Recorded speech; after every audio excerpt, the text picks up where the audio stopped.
in the fires of hope and prayer, with boundless faith in our destiny, we solemnly declare, side by side we stand, islands of the blue Caribbean Sea, this our native land, we pledge our lives to thee.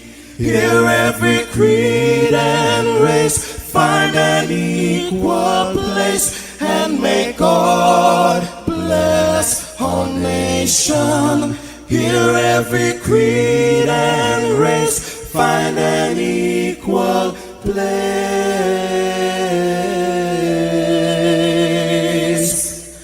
and may God bless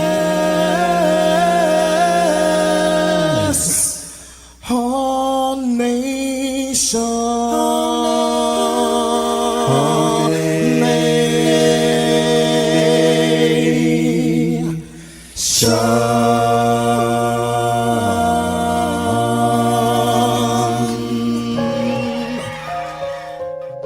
Heavenly Father, we come before you at the start of this new day, giving thanks for life, for health, and the opportunity to serve through this station. We ask for your divine presence to guide us in all we do. Bless this broadcast, that it may be a source of inspiration, joy, and unity to all who tune in. Whether near or far, may our words uplift, our music heal, and our message bring light to those who need it most. We pray for our listeners, wherever they may be. Grant them strength for the day ahead, peace in their hearts, and success in all they put their hands to. Cover those traveling with your protection, and those at home with your comfort and provision. Lord, may everything we do bring honor to you and be a blessing to others.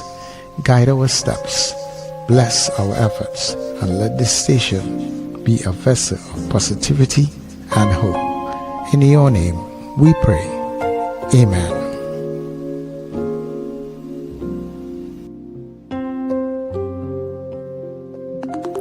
Your voice, your soundtrack, your station.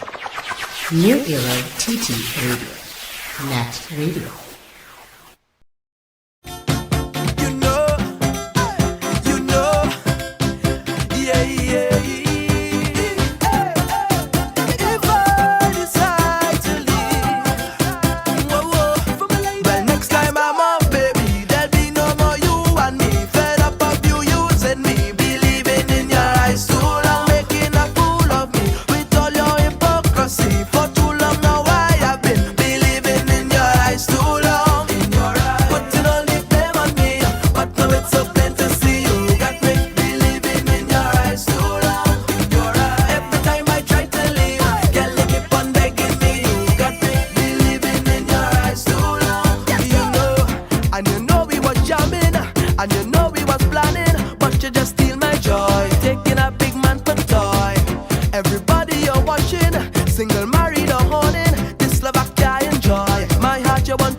Your love was all I wanted, but you kept playing.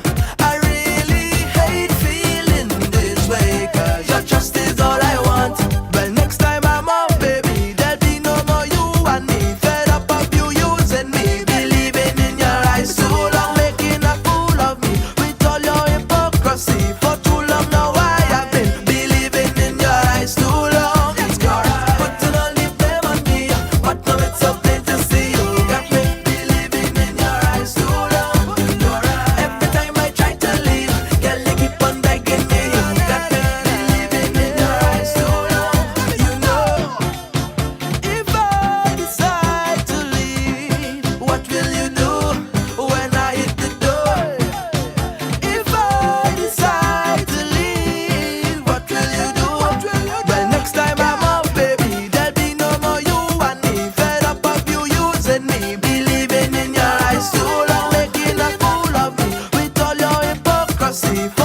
Show, bringing you the energy, music, and vibes to start your day right.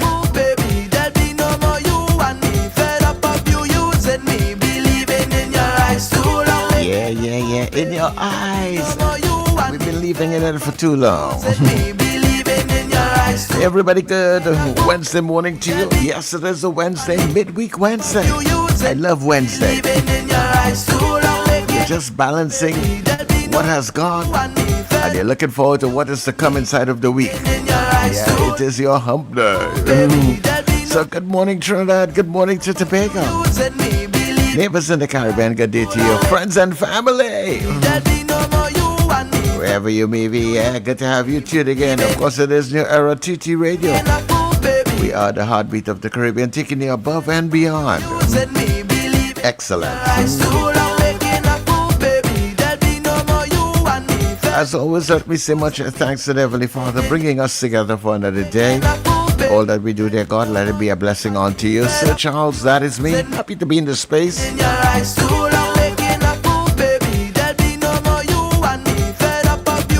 As we welcome everybody, this is your Get Up and Go. Yeah, welcome to the Breakfast Show. Get up, it's the time to start the day. The Breakfast Show is here, we bring in the soca way.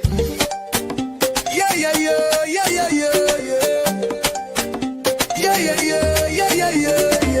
Wake up, it's a brand new dawn. The Breakfast Show got the vibes turned on. From Maracas Bay to the Savannah line, let's start the day in Caribbean prime. Good vibes rolling through the air. The Breakfast Show, energy everywhere. We talk, we laugh, we make you think. Grab your doubles or your morning drink.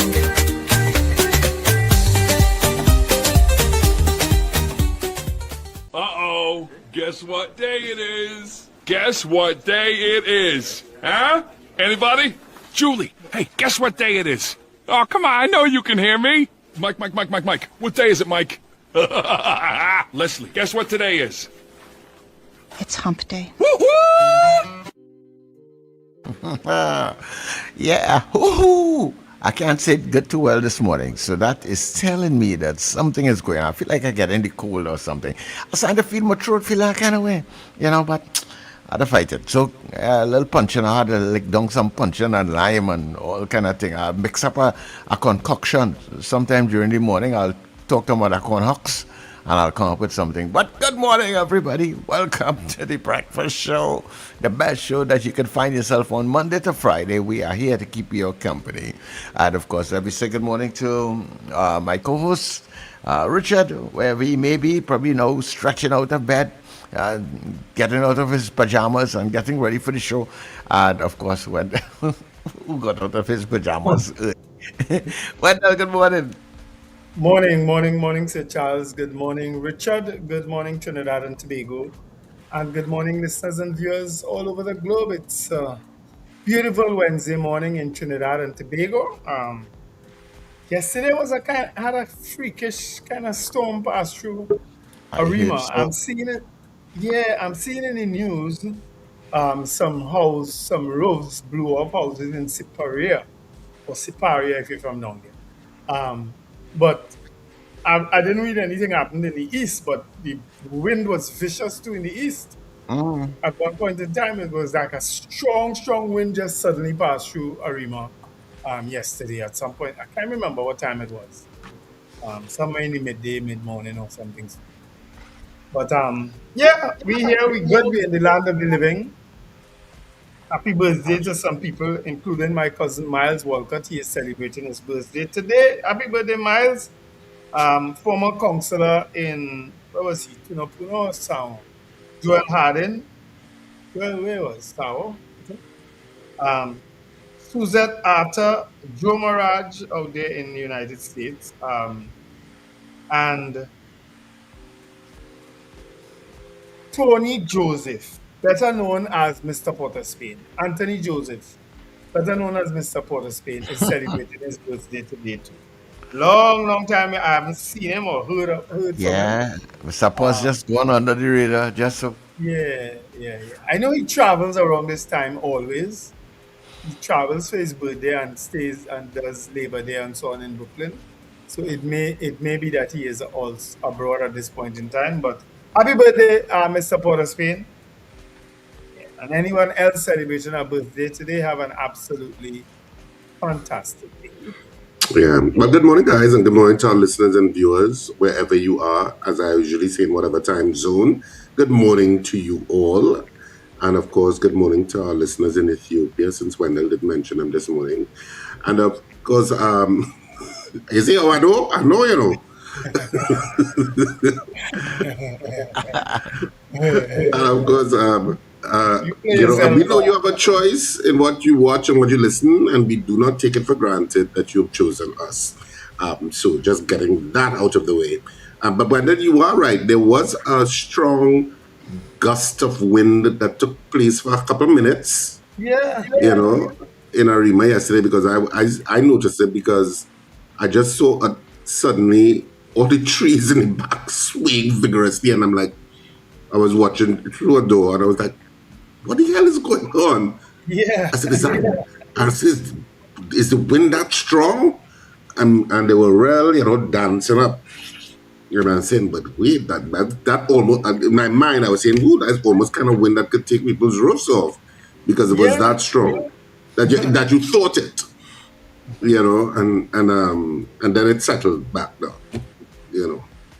And then I was like, Yeah, okay, it was a quick freak storm kind of thing. yeah. And then later on in the news, I'm seeing, and it's in today's papers, some roofs were blown off in Siparia, about Siparia so far from us. Yeah, so maybe it was longer there or something. I don't know. All the feel are so important. All they get the tail end of the thing. Probably, because Yeah, but the tail end was strong, violent. strong. I see Wendell, I see your shirts on with Pan by the Dial Yes, they are pan by the dial on Friday. on Well, the Friday. civic reception is tomorrow. The civic reception in Arima tomorrow. Surprise, surprise! I actually got an invitation. I saw I it. Yeah. The CEO, Ms. McFarland, she said she forgot to send it out earlier on. May I know if somebody here is talking about Arima and say, hey, I hear you calling him. Because I did call her name when we spoke to Ashton Ford, if you remember. Yes, I yes, called her yes, name, yes. and because she is an excellent CEO, she is an excellent person, you know. So, um, so I don't know if that prompted her to say, "Hey, I have Wendell invitation," Yeah, but it dropped I it. had to decline. Yeah. I have to miss it. I'll probably come out for the pan if you think you'll be there. If So, you're well, coming. it's Friday, and I shouldn't be doing anything on Friday afternoon. Anyway, but it's Pan. I just for all the people who don't know, it's Pan by the Dial in Arima on Friday, this Friday, and it's from 4 p.m. and it's by the Dial, and Hmm. you have Melodians, you have Arima All Stars, Salmon All Stars, Pan on the Move Steel Orchestra, Pan Elite Steel Orchestra, LH Pan Grooves, Simple Song, Tunapuna, Topeka, and Arima Angel Harps. So come feel the rhythm of Arima.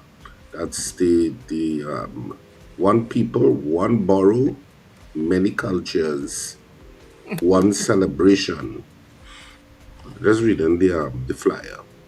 But it's a But lot yeah, happening. A lot happening in these few days coming up, Richard, because there is well, the Arima Civic Reception there's cricket in the Oval tonight. Cricket starts in the Oval tonight, CPL, right? There's cricket also again on Friday at the Oval. TKR will be playing the Barbados Tridents on Friday. They're playing St. Lucia Kings tonight. Barbados Tridents on Friday. On Saturday, TKR will be playing Jamaica Kingsmen. On Sunday, which is August 30th, is Pan on the Avenue. And on Monday, we go back to Independence Day. That's a public holiday. And CPL is playing, CPR is playing Guyana Amazon Warriors on that Monday, that Independence evening from 5 o'clock. So that's an early match. So just in case you want to go to the match and then go fireworks, you'll probably be in time. And again on September 2nd, which is next Wednesday, TKR will play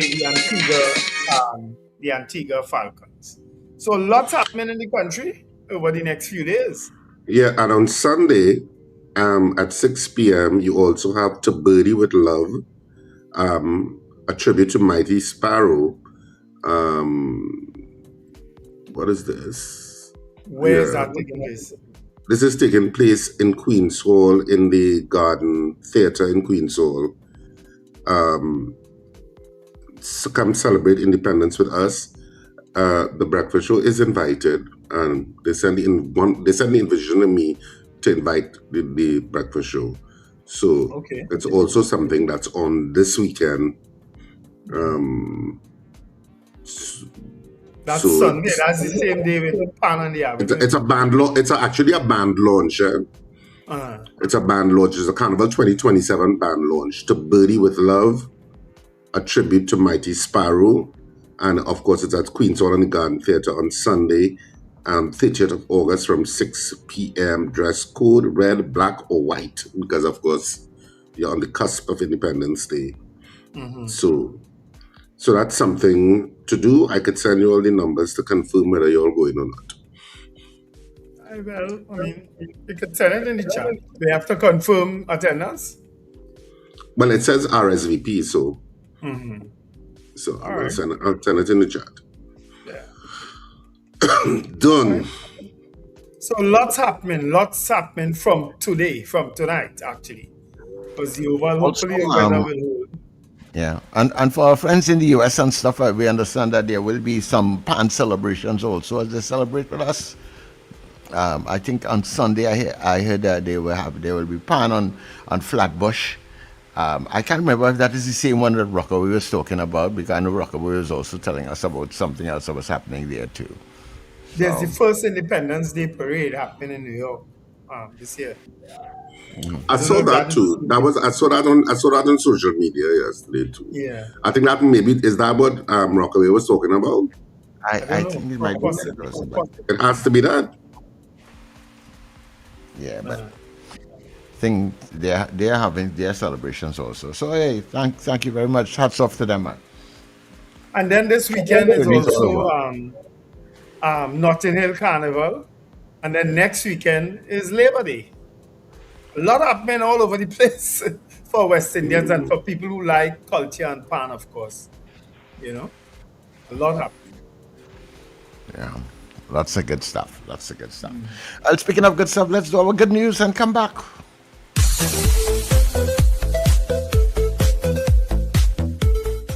Here are 15 places you must visit before you leave this world. 1. Christmas in New York. 2. Cherry blossom season in Japan. 3. Summer on the French Riviera. 4. Autumn in Edinburgh, Scotland. 5. Winter in the Swiss Alps. 6. Whale watching in Iceland. 7. The Northern Lights in Norway. 8. Carnival in Rio de Janeiro. 9. Sunset on the beaches of Bali. 10. Safari in Kenya. 11. Tulip fields in the Netherlands. 12. Floating markets in Bangkok. 13. The Sahara Desert and a safari adventure. 14. The beaches of the Maldives. 15. The Great Wall of China. Also remember the words of St. Augustine, "The world is a book, and those who do not travel read only one page."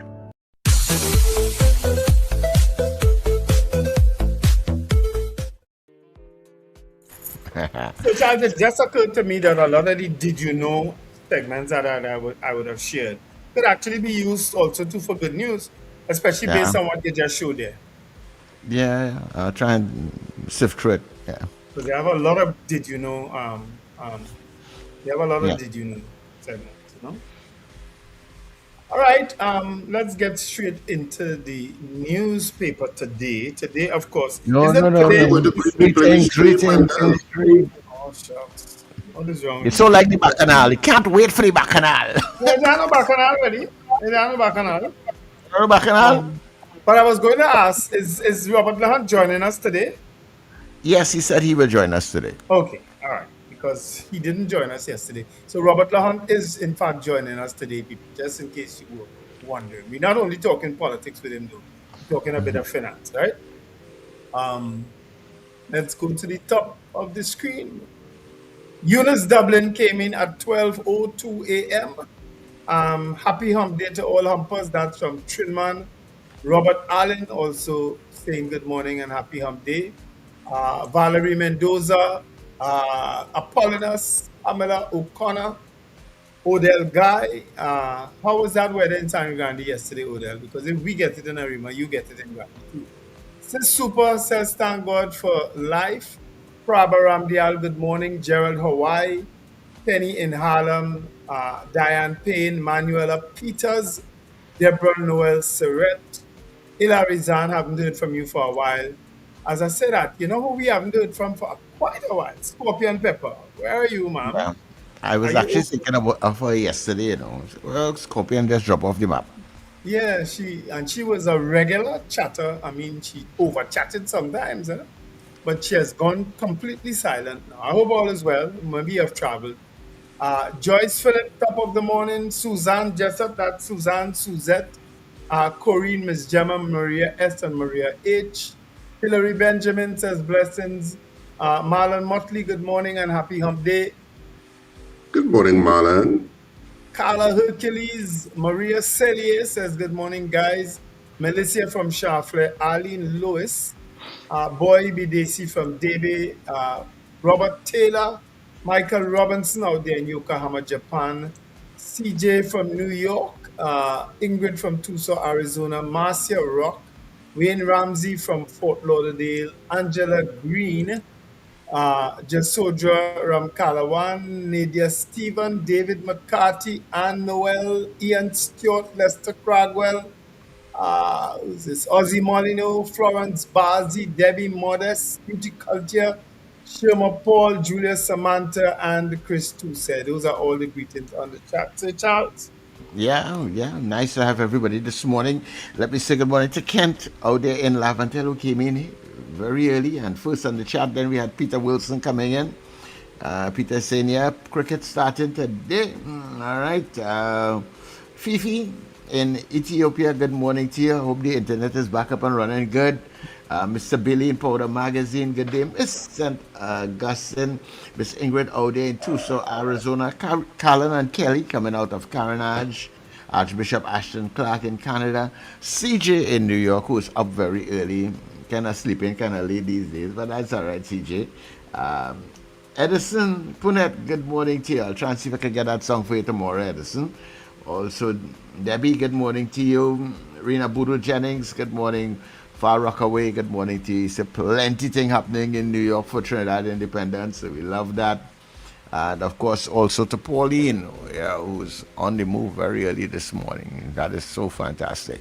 So, time check for you guys, 25 minutes past the hour of 6 o'clock. Remember, this is the breakfast show. And we will be back. Stay with us.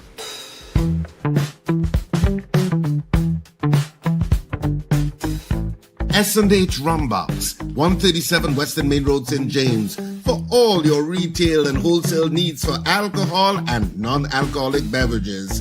Call us at 686-0599 or visit us at 137 Western Main Road, St. James. S&H Rumbox, drinking out of the box.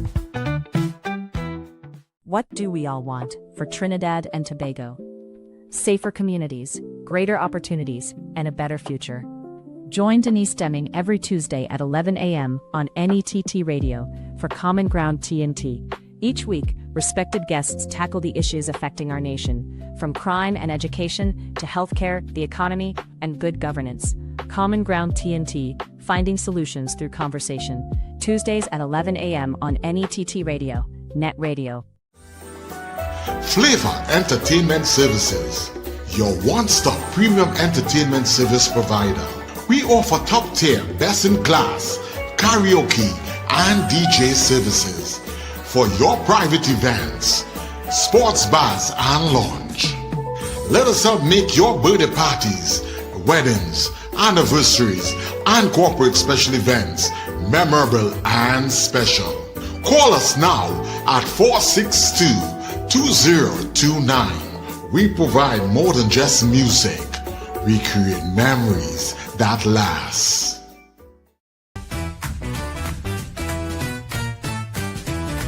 Advertise with us on New Era TT Radio, the fastest growing streaming platform for talk in Trinidad and Tobago. Audio and video ads welcome. Elevate your brand with us. Connect with us at newerattradio@yahoo.com or call us at 299-5156. Now what are you waiting for?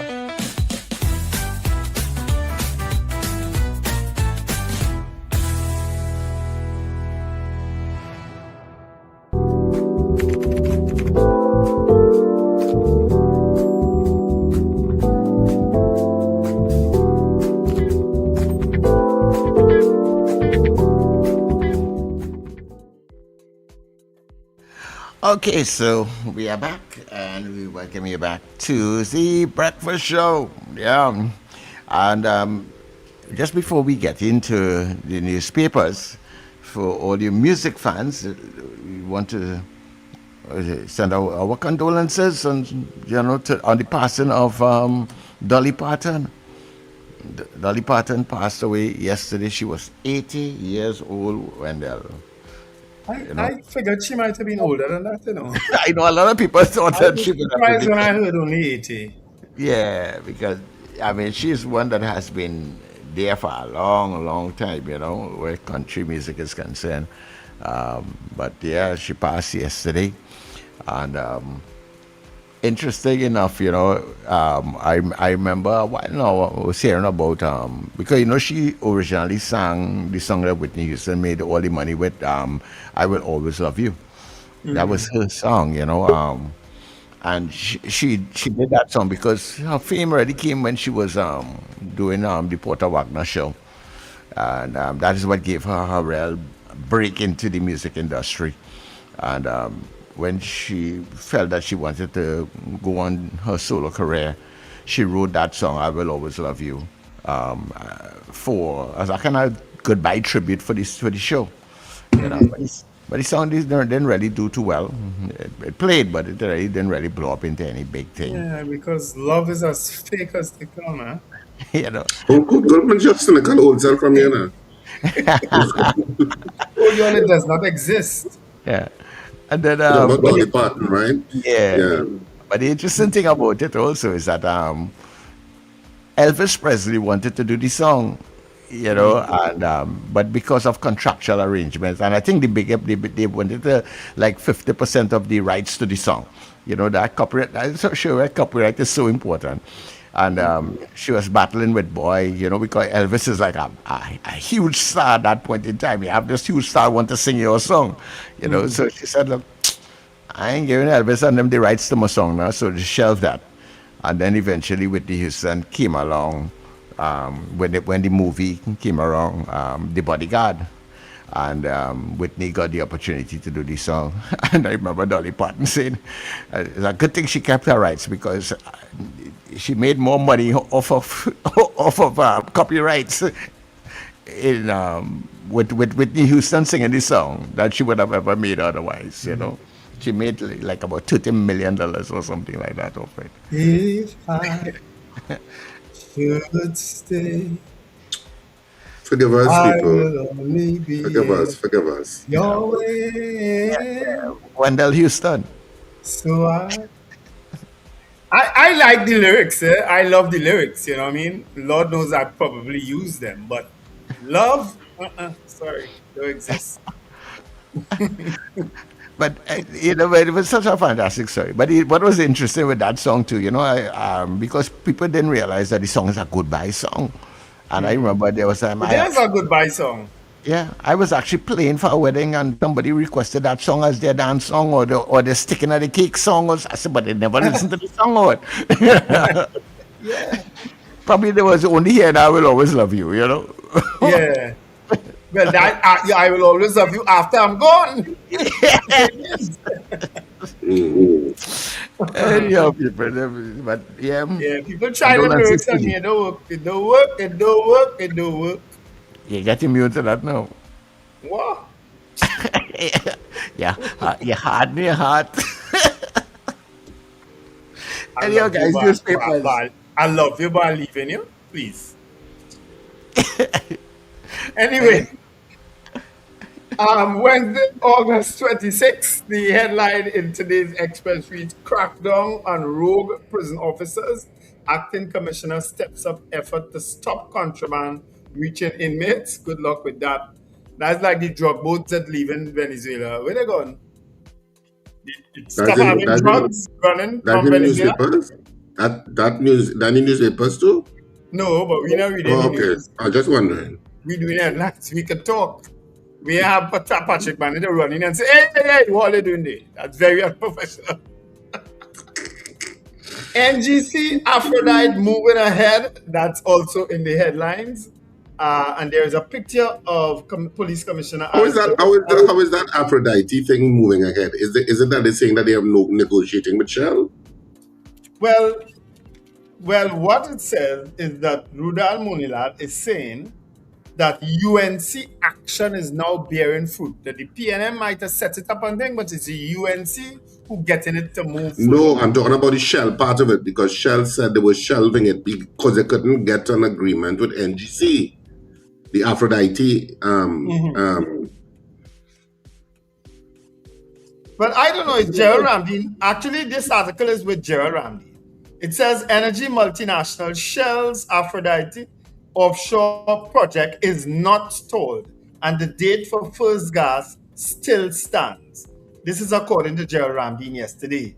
At the appropriate time and having regard to our non-disclosure obligations, these details will be shared on the mutually approved platforms.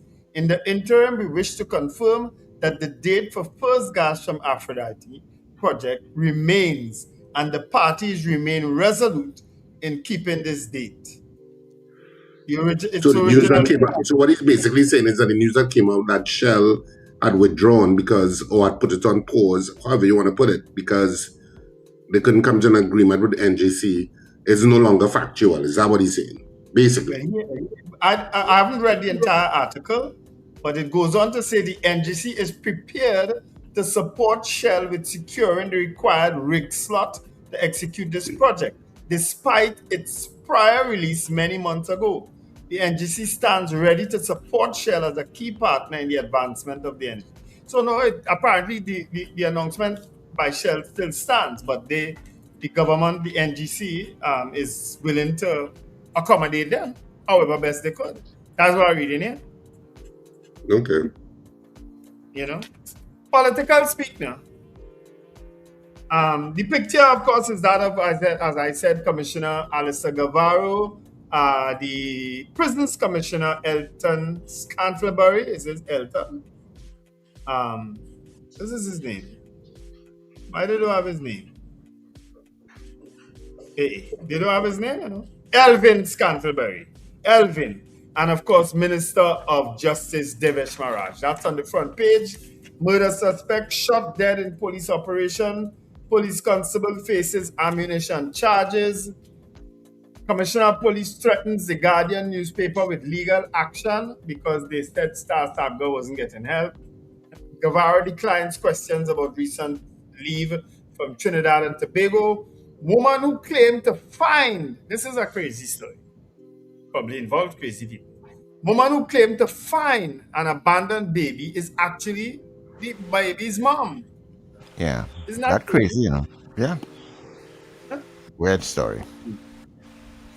Young slams government's energy management.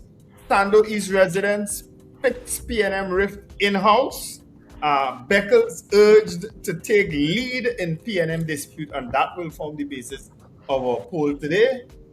State pays over $75 million in legal fees. And of course, several roofs were blown off in Siparia yesterday. 4 escaped burning house in Rusiak, or Rusilac if you're from there. Accused child abuser found dead in Suriname station. They said he was accused of raping a child. They had a warrant out for him. He was on the run for 4 months. They found him, and in 3 days' time, they said he was found dead in prison. Guess what? From natural natural causes.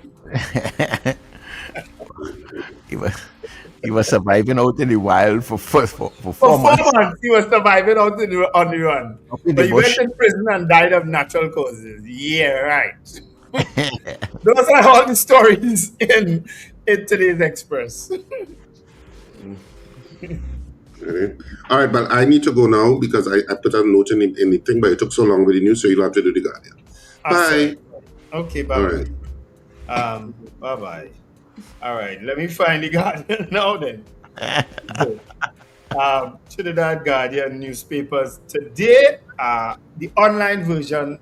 Star hears leaked audio, controversial private telephone conversation played back the SOE detainee in conspiracy to murder plot for the first time. She has heard the video. PCA 31 killed by police in 26 incidents this year. Canterbury prison service working to weed out rogue officers. Police constable charged for possession of ammunition.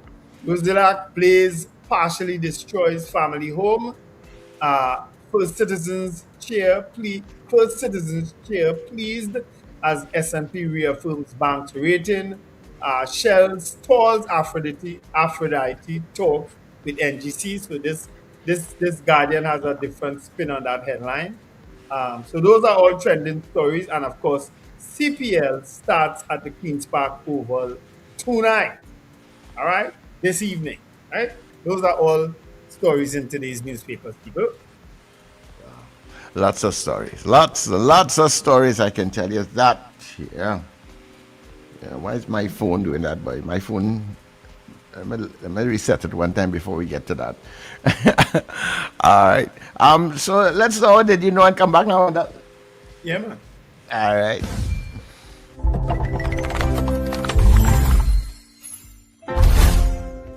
Four things children should never do to their parents. There are certain lines in life that should never be crossed, especially with the people who gave you life, sacrificed for your future, and stood beside you long before anyone else did. Parents may not be perfect, but the role they play in our lives deserves honor, respect, and appreciation while they are still here. 1. Never raise your voice at them or speak to them with disrespect. You may feel angry, frustrated, or convinced that you are right, but respect should never disappear because of emotions. Your parents carried responsibilities, sacrifices, and burdens you may never fully understand. Raising your voice may feel powerful in the moment, but true maturity is learning how to control your tone, even during disagreement. 2. Never disappear without letting them know you are okay. No matter how old you become, a parent's concern rarely fades. What may feel like checking up on you is often love expressed through worry. A simple message or phone call can give them peace of mind and prevent unnecessary fear. 3, never allow them to continue carrying responsibilities you should handle yourself. Parents are meant to guide you, not carry your entire life forever. Growth means becoming responsible for yourself, helping where you can, and easing their burden instead of increasing it. 4, never value strangers above the people who truly love you. Many people may support you temporarily, but very few will love you unconditionally the way parents often do. Appreciate those who stayed with you before success, before status, before the world noticed you. And most importantly, remember this: one day, their voices, advice, and presence will become memories. Honor them while you still have the chance. Respect delayed is often regret later.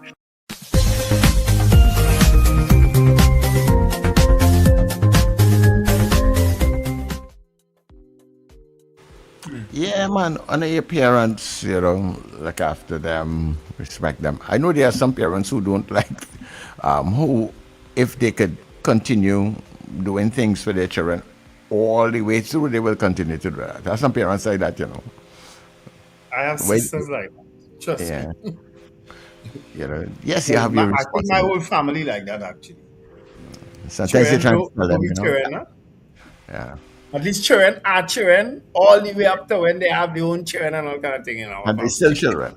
Yeah, they still They're check. still, they're still mothering them and stuff. Yeah.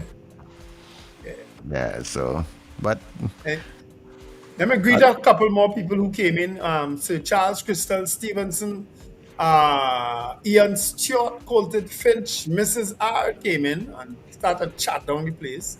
Robert Harper, Stellar Services, Alistair Hart, Valerie Mendoza, Diana Hamill, they all came in. Garfield Hazel also too came in, and Cheryl Henry. All right, those are all people who could have joined us since we gave the first set of greetings. So welcome to the breakfast show. As I said, we haven't been hearing from Scorpion Pepper. I didn't see Finbar Collins' message for a little while.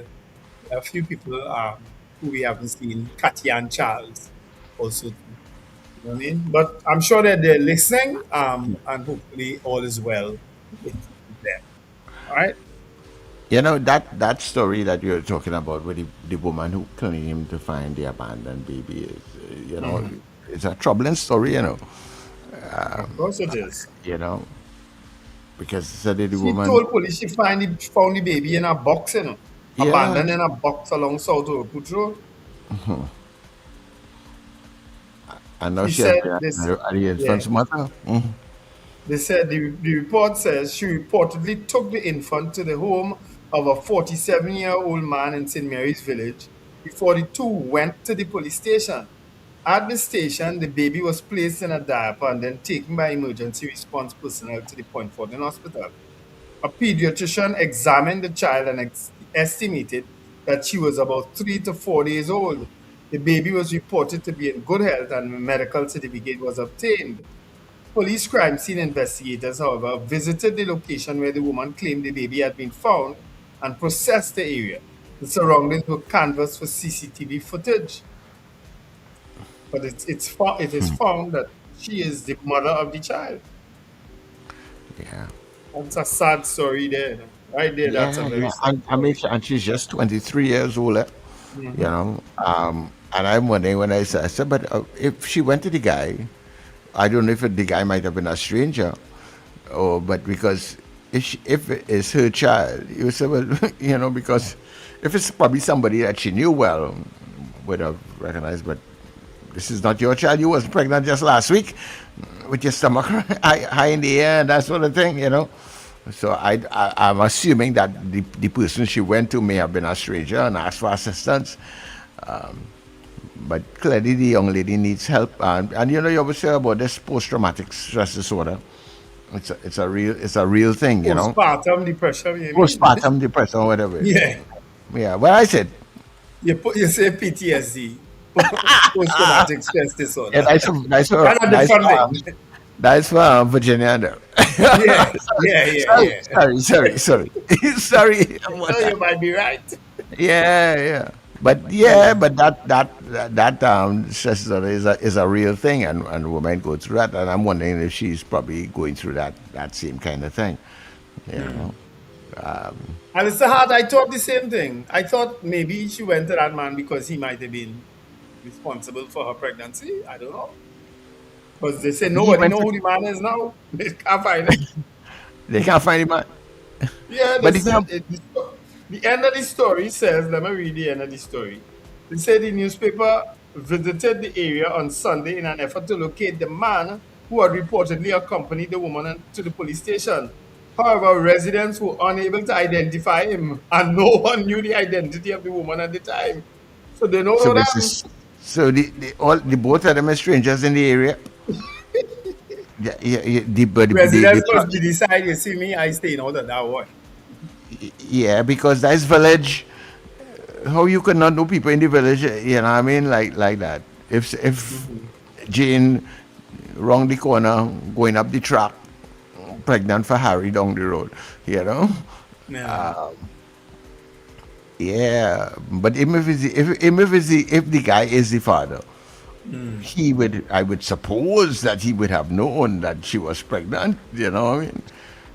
Why would he go to the police station and with her to say, look, anyhow, they So probably Charles, must don't try just to they figure it both of out them now. probably must have- You might go yeah, back. maybe the both of them just didn't want the child and decide that was a good way to get. to think, let me just go and tell the To police leave to the find child the in the child. care of police. Yeah, and let them Yeah, eventually possible. put it in a foster home or something. Yeah. Yeah, they come up with a story to All right. So abandon the child. all they work and see all they find him then, if that is the case. Because you have things to answer to. Right? But at least we read that the child is healthy and in good condition. So at least Yeah, and that's a that's good part of that story. yeah. Anyway, So, but the other story we want to deal with, of course, it will form the basis of our poll this morning, is the issue of Penelope Beckles. Political analysts have raised questions about PNM political leader Penelope Beckles' leadership style amid the party's ongoing rift with San Fernando East MP Brian Manning, arguing that she must take a more visible role in resolving the dispute. Leadership Executive Advisor Dr. Mawale Henry and political scientist Dr. Bishnu Raghunath said Beckles had a responsibility to provide clarity and direction as the controversy continues to unfold. Henry said yesterday that it was normal for a leader to come under scrutiny when an organization was facing a crisis. If there's a crisis within an organization, the leadership or the leader is usually first looked on for some type of clarity, some type of support. I can't read the entire thing, but Dr. Raghunath was also more critical. He was more critical of Beckles' handling of recent controversies within the PNM. He said he believes she bore the majority of the blame for the present situation, arguing that several matters requiring decisive action had been allowed to linger. What we have seen in the PNM under her leadership is that many issues or several issues which came to the fore and which needed to be dealt with decisively have been left to flounder or was only dealt with a long time thereafter. And he quotes the issue with the Arima Mayor, Baliram Maraj, and of course with Senator Janelle John Bates, that she took long to resolve those issues. So we are going to poll that today. That's going to be the basis of our poll today. In terms of this, I would have said what I said yesterday, and I guess I might have a chance to say it again today with Robert Le Hunte. That something decisive should have happened prior to this thing going out into the public the way it. yeah. But the thing about it is that well, of course we recognize, and I think we spoke about that, Ms. Beckles having a different style of leadership. Just like just like our prime minister, to different styles. But I think now she has put herself under the radar, under scrutiny for as to what kind of leader that she really is, and now people will be questioning, is that the kind of leadership that we need going forward? I think the PNM has an election, internal election before a general election coming up in a couple of years. Not so when that. Yes. Yeah. Yes. Yeah. And I don't know if this kind of leadership is that they're seeing could just make enough people rise up enough to start to say, well, nah. So we very well may see the PNM have a change of leadership just before a general election again. And who you think will come back here? Yeah, I think the change will come from, if the change has to happen, it has to happen long before that leadership election comes about. And it probably will have to come about as in the parliament. We have had incidents like that before. We have had changes on that opposition bench before, with Pandey and so on. People may have short memories with regard to that. And we even had Basdeo Pandey being removed as leader of the UNC by the same Kamla Prasad Bisesa. Kamla Prasad Bisesa wasn't a contender at the point in time. Remember that? She had jumped on an airplane and gone. And she had, I can't remember the song, No Woman, No Cry, or some kind of thing they had used. And she had disappeared, and Jack Warner was back in Dukaran to replace Pandey. You all forget that or what? And then Jack Warner pulled away support from Dukaran. And then, next thing you know, Kamla Prasad Bisesa is the leader of the UNC. And she became prime minister 4 or 5 months later, and now is back as prime minister again. So these things aren't unusual, people. Don't think it's something strange that's happening, It has Yeah. happened in other parties before. Well, yeah, but even if it has happened in other parties, and people, we are taking your calls. You can get on the show 2811-315 or 299-5156, right? So the lines are open to you, so you can get your calls just before we get into the morning poll, which we have already signaled what it's going to be. Yeah. But how one party treats and is able to get over some challenges, I don't know if others may be able to fare it that well, and it only poses more and more questions as sometimes where you see certain things are happening, because the very same people there might be undermining your efforts, very, very subtly, to get back to where they want to be in a window. Yes. That is what politics is all about. Sir Charles, did you just disappear from us? What is that? No, you just went completely silent there for a while. Oh, okay. Yeah. So I was Politics, basically telling you, that some of of people with leadership ambitions may be subtly driving all this confusion to that is taking place. Yeah. So as I say, watch your friends. Watch your friends. If you have a caller there, winner. Caller, good morning. Caller. All right, where's my caller? Caller, are you there? Oh, okay. Yeah. But the people who the other issues, of course, that circulating in the country, not going away, people. But our show, we cover everybody, because if we were only covering what the When that hold UNC 1 minute there for me. Caller, are you hearing us? Caller? I'm hearing the caller saying hello just now, but apparently the caller is not here. All right. Try me back, caller. Yeah. Mm-hmm.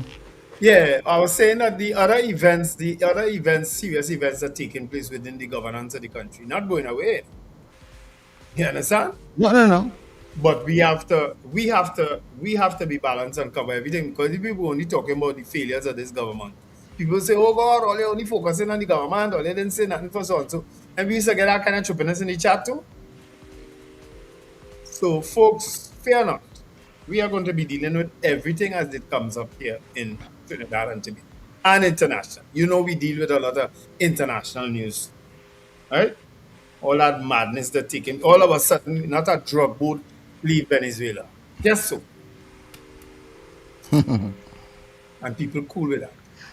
All right. Let me try it again. Caller, are you hearing us? Yeah. Morning. Morning. Go ahead. Yeah, morning, gentlemen.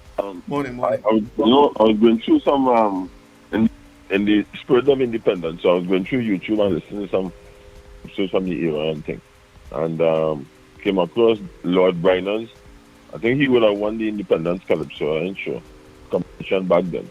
That's his Calypso, and also won on Solomon. Have you, the gentlemen, ever listened to that Calypso by the Mighty Sparrow? Solomon. Yeah. Yeah, I remember that.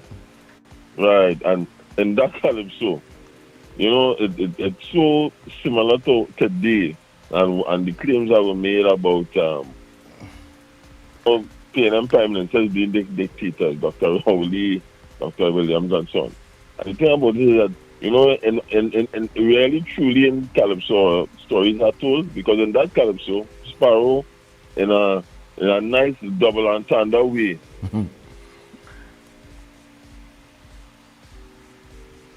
Hello? Yeah. Anson, are you there?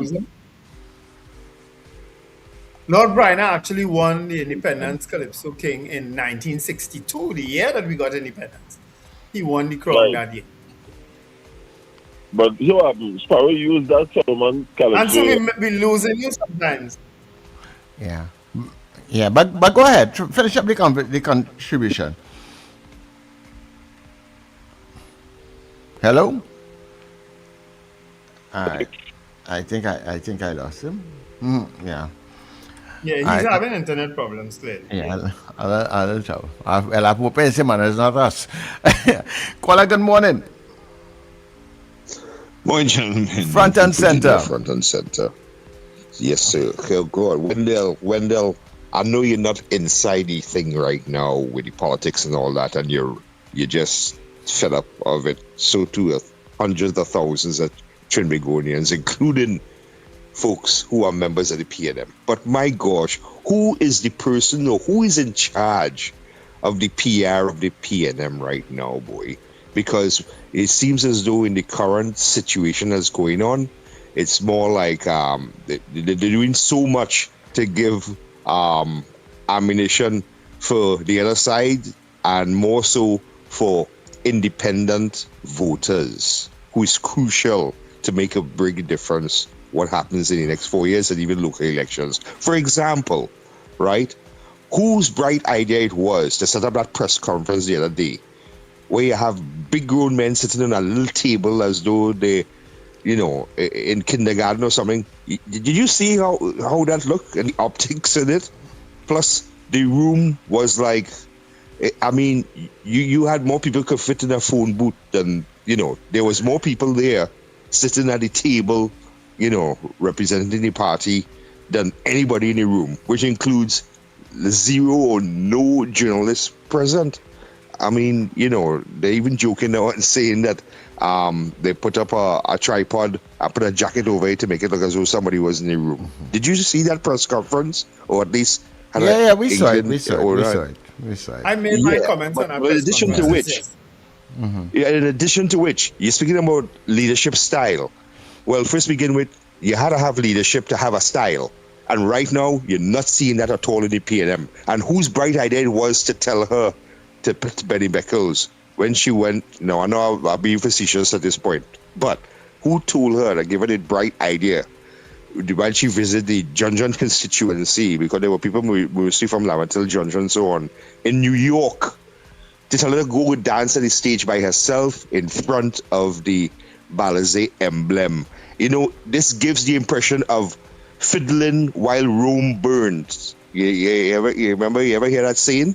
You know what I'm saying? And she's doing the electric slide, or what seems to be an attempt to it, which more look like the TNTech misstep.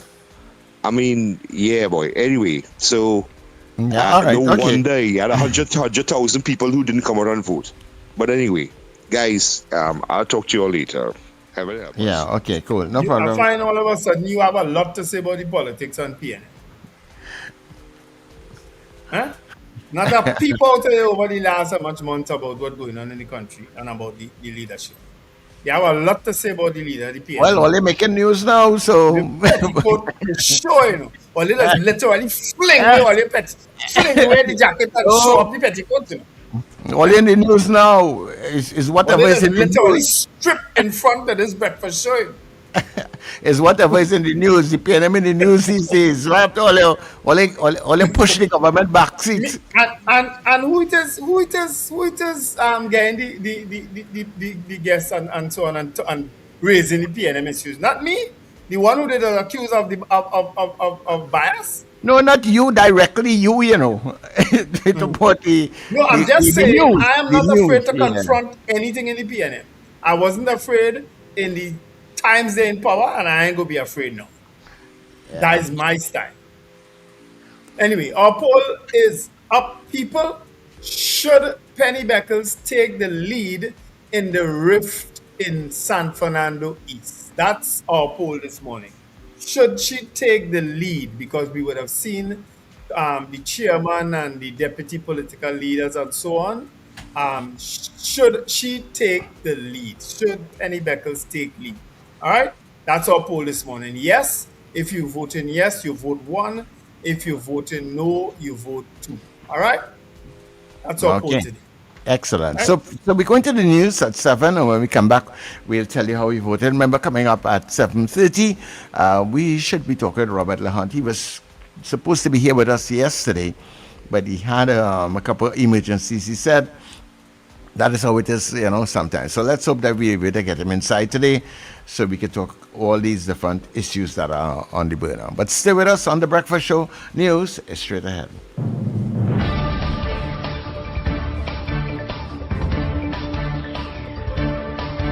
The news you need, the clarity you deserve. Local, regional, global. This is Net Radio News Now. This is News Now on Net Radio and Guile TV. I am Derek McMillan. Thank you for joining us. The People's National Movement says no evidence was presented to support corruption allegations made by San Fernando East MP Brian Manning or constituency chairman Patricia Alexis. PNM Deputy Leader Sanjeev Boodoo, who led the party's investigation, said both sides were given the opportunity to present documents and witnesses, but the investigative team found no evidence of corruption, criminality, or breaches of party rules.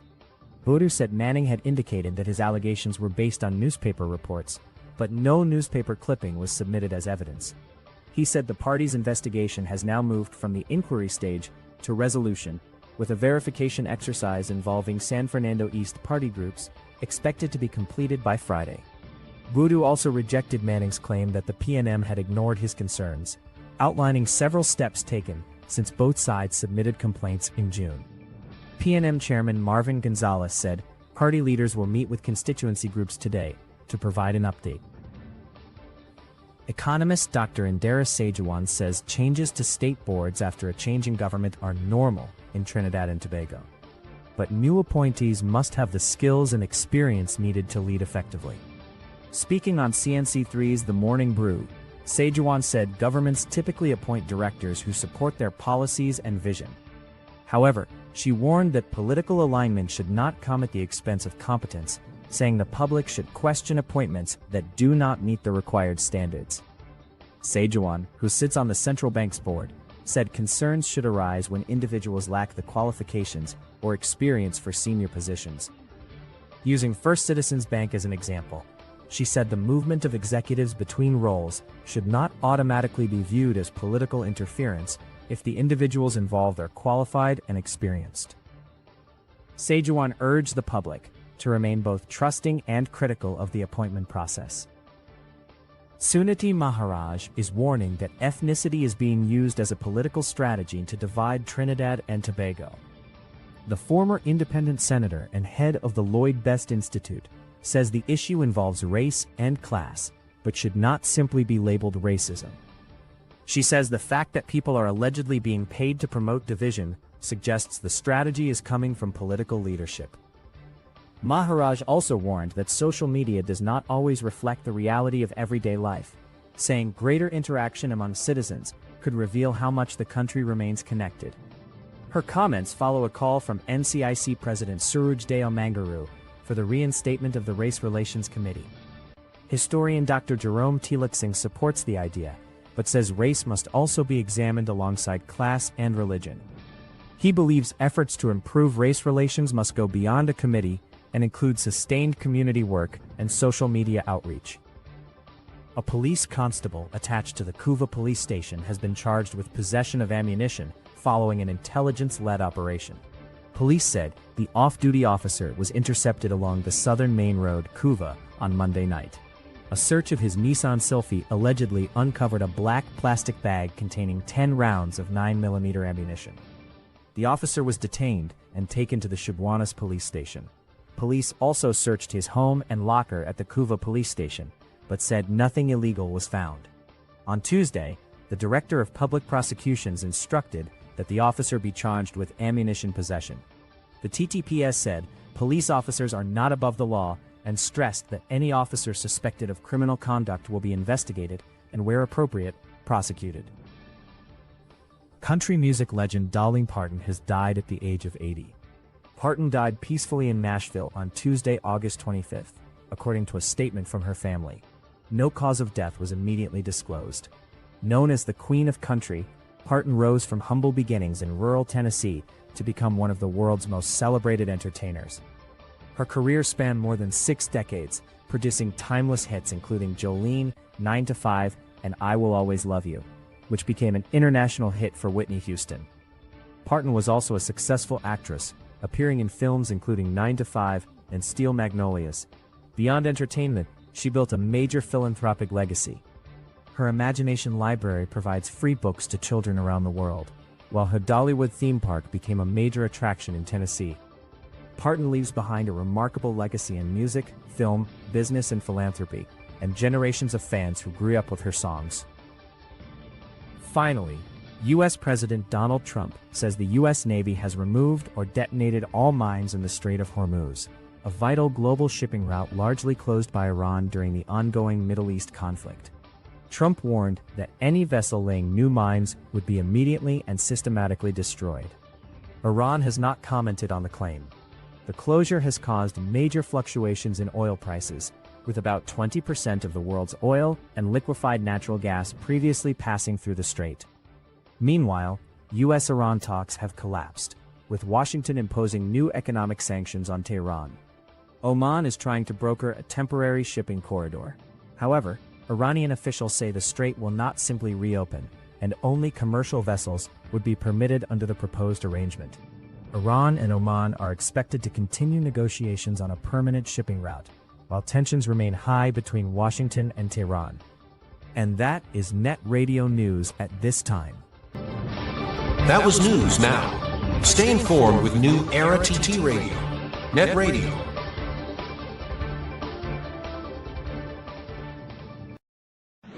Your mid-morning just got better. Join Sir Charles for the mid-morning mix and mingle, where good music, real talk, health, and family matters come together, and your voice is heard. Whether you're at work, on the go, or just taking a break, this is the perfect mix to keep you engaged, informed, and entertained.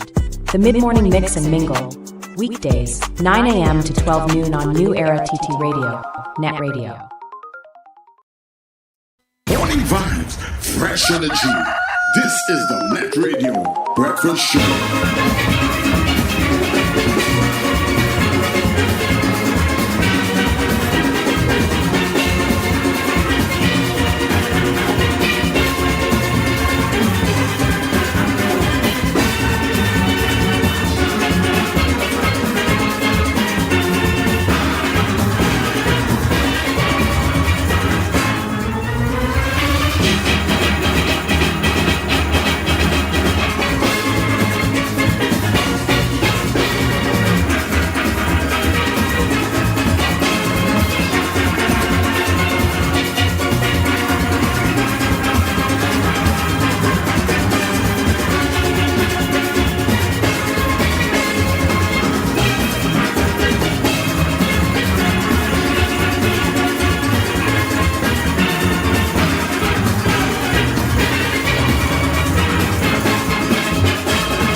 got better.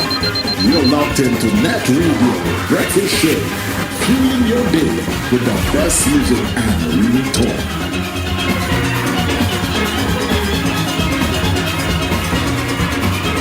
And of course, that is what we provided. The best music and of course, real talk. Oh, you know that piece of music in the background there? Let me see how good you are. And in a rage. Yeah. Who's that in the background here? BP Renegades. Yeah. As we head down to Independence, 64 years, how are you feeling? Hi dear people, welcome inside the second hour of the breakfast show, 17 minutes past the hour of 7 o'clock. This Wednesday morning, we are glad to be in your company here on the NETT.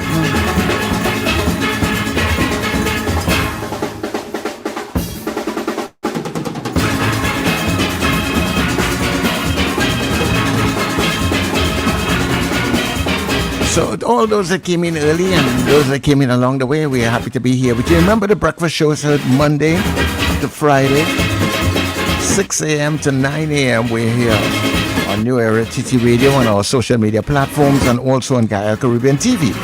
So good morning to the folks at Gaia. Remember, when you don't see us on Gaia or you don't see us on our social media feeds, you can get us at netradiott.com.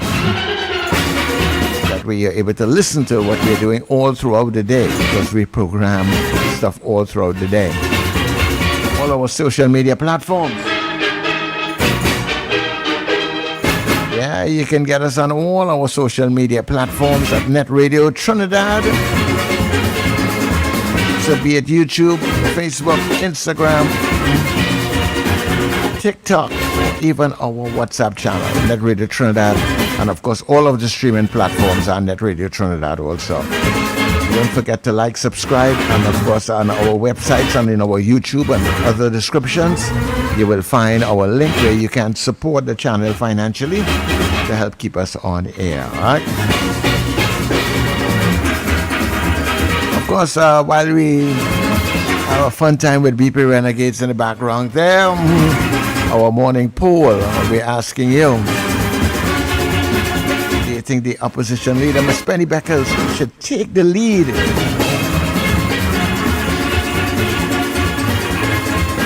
in what is happening in San Fernando East? You're hearing a lot of commentary coming out of it.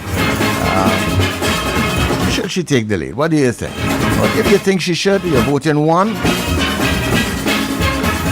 if you think, nah, everything going all right, they have it under control, vote 2. We'll tell you how you voted when we come back after the break, all right?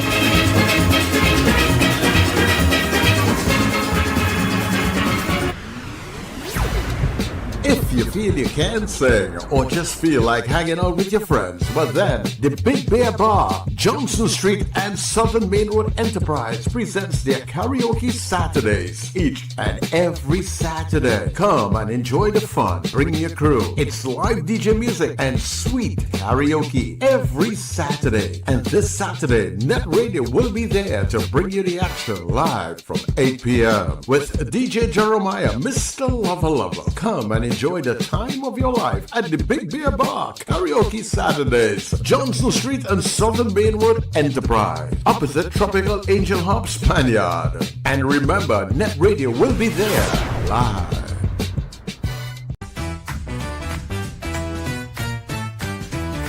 Advertise with us on New Era TT Radio, the fastest growing streaming platform for talk in Trinidad and Tobago. Audio and video ads welcome. Elevate your brand with us. Connect with us at newerattradio@yahoo.com or call us at 299-5156. Now what are you waiting for?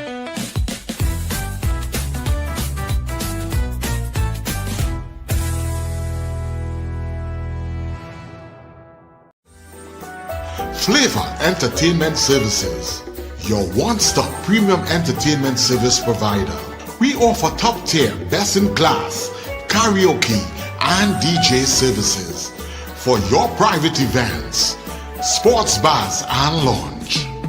Let us help make your birthday parties, weddings, anniversaries, and corporate special events, memorable and special.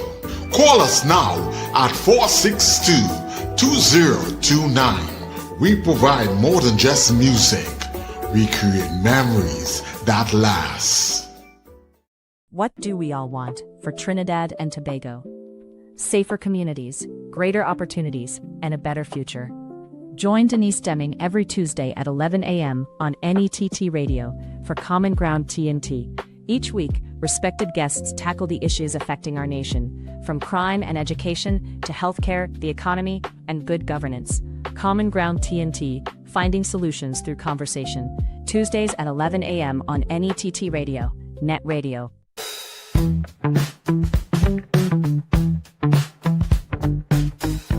S&H Rumbox, 137 Western Main Road, St. James, for all your retail and wholesale needs for alcohol and non-alcoholic beverages.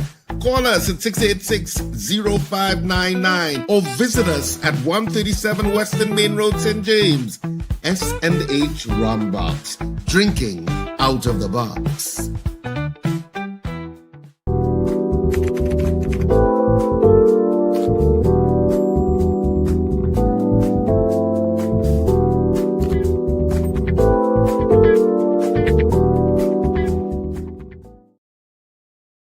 Okay, welcome back, everybody. Time check for you, 23 minutes past the hour of 7 o'clock. If you made it into work on time this morning, you're fantastic.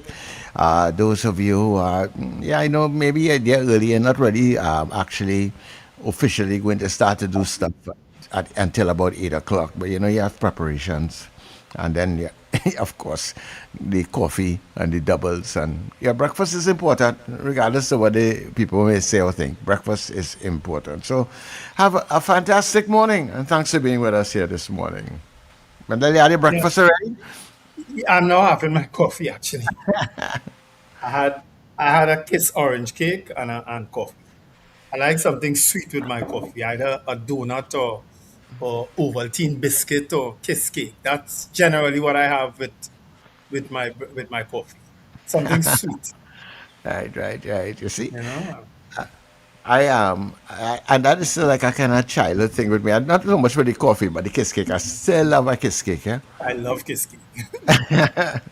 yeah. I am hooked on Kiss cake, especially orange cake.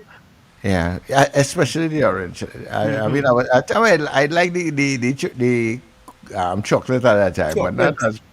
Yeah, but you see the orange. Oh my word! The goodie too. I eat goodies. I literally shove a whole goodie in my mouth when I'm ready. I like Kiss cake. So good morning to the folks out there at Kiss, right? You see, we can have a breakfast moment here with us on the net. In the breakfast show, that space could be yours. We just talk about your product. We can talk about your product every day. Was heavily involved in the power at Power 102 at one time. At the time, yes. We used to get Kiss cake for Christmas. Whole thing, Lennox Tousse and them used to organize that for us. I'm not going to tell that. Good morning, Mr. Tousse. Yes. The senior one, eh? The senior one, yeah. The next one, I think he must be still missing his daughter who gone back to college or whatever, going back to base, I think. But Lennox used to organize a nice little hamper for us with Kiss cake and thing. I get Kiss fruit cake and thing for Christmas. Yeah, man. Lennox was a good boss, eh? Yeah, he was. Lennox was a real good boss. Always going the extra mile to do all the fun kinds of things for the employees. I'd always like that. Lennox had us like a family, yeah? Yeah. At that time, he had us like a family. Lennox and Brian Knight. Yeah. Those were the difficult, trying times, but they still used to make sure something happening, Yeah. Anyway, Sadia Andrews, you need to send a specific tune for Sir Charles. I know you keep putting it, you want a vintage patriotic calypso, but you need to send a specific tune for Sir Charles. Oh, what, for between now and independence? She says she's been asking for that for a few days now. A particular song? Yeah, no, she hasn't been saying what song, but she just saying she wants a vintage patriotic calypso. I listened to an interesting calypso this morning. I've never heard it before. By Shorty. He was singing about them calypsonians who singing the kind of lyrics they're singing and thing now. I think he is jam them, Yeah, Satan or something. So yeah. you know that tune, Sir Charles? You should play that. Yeah, that's not really somebody latrine singers. Yeah, I think that is what look at Shorty. He sang about Iowa. He sang Yeah, he about called Iowa Ajala. and Ajala. Yes. Yes. I enjoy listening to that song, that calypso this morning. So I never heard it before. Yeah. Latrine singers. Yeah, I find that song is a gem. And Yeah, you know how they do it, right? They jam these singers who singing all kind of trippiness, and then they bring in the current affairs of what they should be singing about. You understand? Yeah. Chogdas was good at doing that. Black Stallion was also good at doing that. You know what I mean? But that Shorty tune, I never heard it before until this morning. And no, it's a real vintage classic from Shorty. Shorty boy, if Shorty was here today, it ain't gonna be the calypso alone, and it gonna be social media. Social media are a real latrine thing too, you know. I just get fed up with it. The amount of things they say on social media now, oh God, just wonder, very good stuff. I find that is a calypso. I don't know if anybody else know it, but I thoroughly enjoyed listening to that coming down the road this morning. It was playing on the station, and as before 5 o'clock this morning, I say, but wait, I never hear this song before. I never hear this calypso before, but it is a gem. It's a classic. Yeah. Anyway, we have lots of votes on our poll this morning. Lots of votes and lots of comments. Whoa, look at it. Comments. Plenty mixed votes too, eh? But a lot of people had a lot to say this morning. Let me see if I can point out anything. The reformer says, greetings, PNM is over 70 years. They must have a process how to deal with this current issue. I would say Mr. Sanjay Boodoo is the strategist and should be able to formulate some stability. But I think I was reading on Facebook a while ago that Brian Manning has agreed to meet with the executive because, well, the leadership, because the executive has entirely resigned, okay? So, from San Fernando East. So, all executives, as I said, going out of office in the not too distant future, all of them up for election. All 41 constituencies will be up for election very soon. All right. Matura Wisey says, I like Ms. Beckles, but she doesn't seem to be an effective leader. Sankofa says, PNM not ready to lead the nation, especially as parties today depend on the young, who will not be loyal as the older folks. Just now, people will not be able to see a difference between PNM and the US. And people are already saying that. Yeah? Lester Cragwell is saying that he's responding to somebody here, so I'll have to read the other comment first. Rena, all right, he's responding to Rena and saying a lot of us was very disappointed with both parties, so we stayed out. Well, yeah, I guess a lot of people did that. We know that for sure. Nazolin Ali, that's a brand new name from Barrackpore. Good morning and thanks for joining us. And of course, plenty other comments. Michael Oliver say Penny don't know if she coming or going.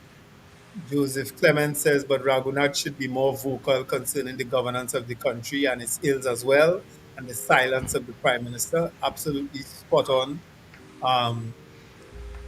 Robert Allen is saying, he's talking about PAN. All right, Patricia Reed, good morning. That shouldn't even be a question. What that mean? You mean it should be a foregone conclusion? Is that what you say? Rena said, people who are here boasting that they stayed at home on election, they have no shame as to what they are putting us through with this wicked government. So a lot of comments on the chat this morning. So yeah. Let's see if we can get maybe a call or two very quickly before we get into our guest, because our guest is already here also. So thank you very much, Mr. for coming in. So we can take just to deal with the poll. You know, we'd like to hear from you, give you the opportunity to share your views on the poll. So 28113158 And remember, it's just the deal with the poll. Let's see if we can get a couple calls very quickly. Caller, good morning to you. Good morning, gentlemen. She should have done taken front already, but the real question is, she probably did, and he probably said he wasn't satisfied enough what going on, and he still went and opened him out and say we had to see. At the end of the day, damn if you don't, damn if you do. But I voted number one, she should take in front. But, Okay, no problem. Right. Thanks very much. We can take one more call because our guest Yeah. is already Hello, good morning, sitting in caller. the green room waiting. Mr. Billy. Hello, Mr. Billy. Yeah, good morning to you all. All right. Good morning. How are you doing? Go ahead. Mr. Billy. Mr. Billy, it doesn't seem to be hearing us. Mr. Billy had to call us back because you're not seem to be hearing us. 28113152995156 to get the calls very quickly. Morning, Gloria Charles Pantin. You don't message the chat at all, eh? Look who come on the chat. I call she name and she come up like Beetlejuice, yes? Copy and Pepper, morning, and thanks for rejoining the breakfast show. How long we haven't heard from you? About 2 or 3 weeks now? More than that. Yeah, she's been missing in action for a while. She must but be we in trust that Canada, nice and warm now still, eh? The afternoons could be just right for a short pants and a knockabout by a bar or something. All right, so this is the results of the poll, Wendell. Yeah. I went Niagara Falls the other day, Scorpion Pepper. Nice. So should Penny Beckles take the lead in the rift in San Fernando East? 97% of you said yes. 3% said no. 97% of you said she should take the lead, and 3% said no. All right? That's the results of our poll today. All right? Lovely. Yeah. Of course, people are saying... I don't think anybody will disagree with that. Yeah, people are qualifying why they think she is not a good leader by saying it's not that people dislike her, but her leadership style is what is the issue. Leadership styles will always be the issue. Trust me, when Dr. Rowley took over, his leadership style was a big issue. Trust me on that one. Anyhow, let's bring our guest inside, all right? Yeah, yeah, yeah, yeah, yeah, yeah, yeah. Yeah, yeah, yeah.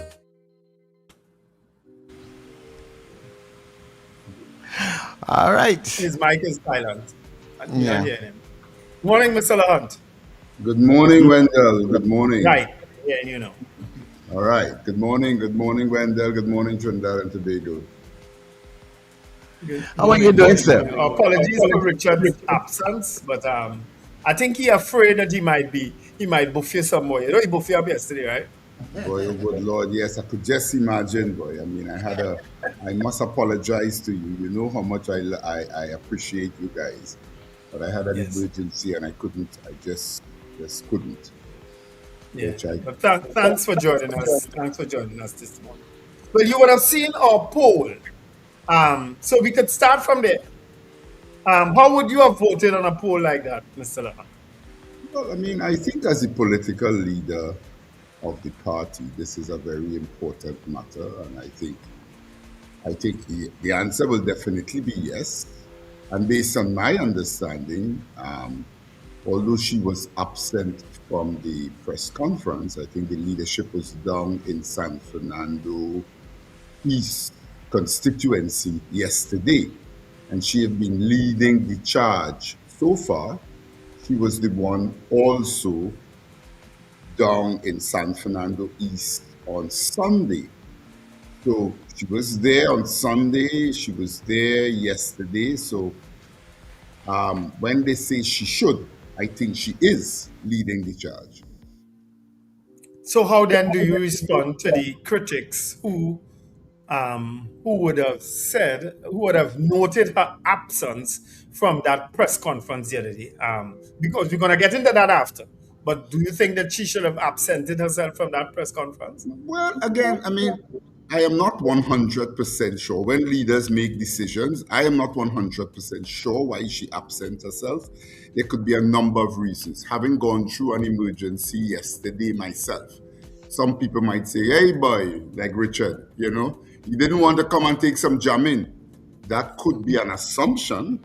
It is not necessarily true, right? But it is a reasonable assumption. When you put one and one together, you end up with two. But sometimes it is not correct. So I will need to, I'm sure when we ask her, you will probably find out why she wasn't there.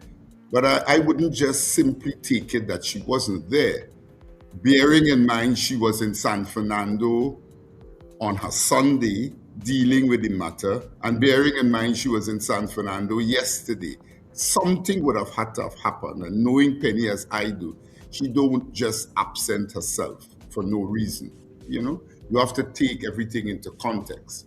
That's why you guys have me back today, because you know how much I love you guys, and therefore you would have said, well, let me give him a blight because he missed yesterday, because I know he's always there. So sometimes you got to give people the benefit of the doubt. Well, then it begs the question, Mr. Le Hunte, then, that if in fact she was present in San Fernando on more than one occasion to deal with this issue, why has this issue reached this far? Why Mr. Manning would have continued on the path that he continued on? Because I also believe he mishandled it. And why the press conference that clearly was unnecessary to deal with? A press conference, in my opinion, should be to deal with national issues.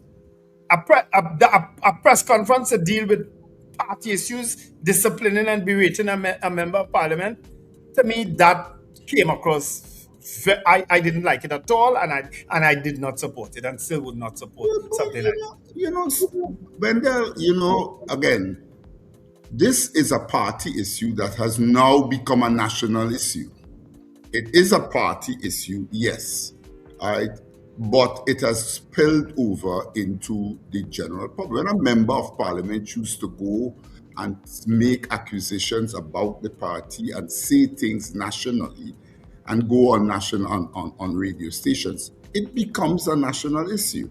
And therefore, I didn't think, I hear you're entitled to your opinion, but I think the party dealt with it very effectively and swiftly and decisively by letting the public know exactly what has been the procedure. Because if they had stayed silent, then a number of reasons why Mr. Manning is doing what he's doing would have just been left out there.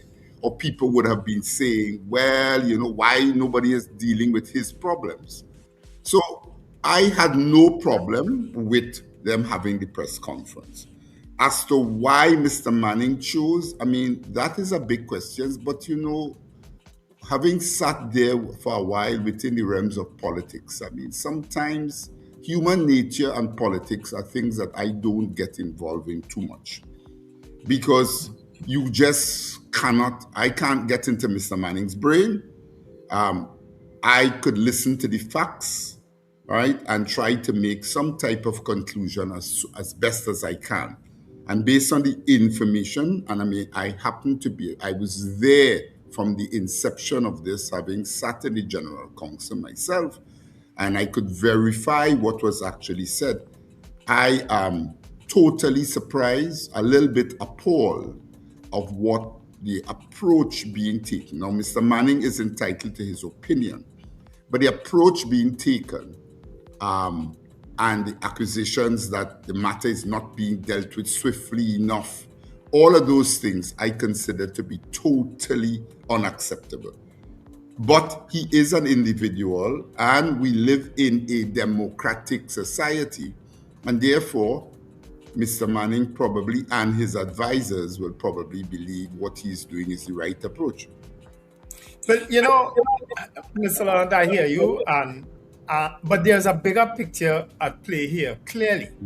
And because Mr. Manning is making allegations or accusations against certain individuals that predate this government, that had to do with under his tenure as a government minister, right?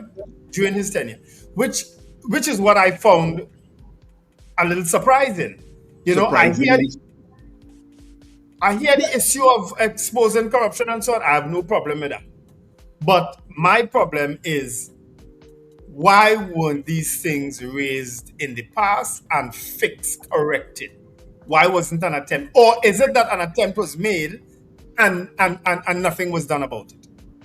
Well, you know, I as you rightly said, I have serious problems with those types of things, right? I believe, and you know me, if at the end of the day you are in a government and you believe there are professional differences that cannot be resolved to your satisfaction, then you know what you need to do.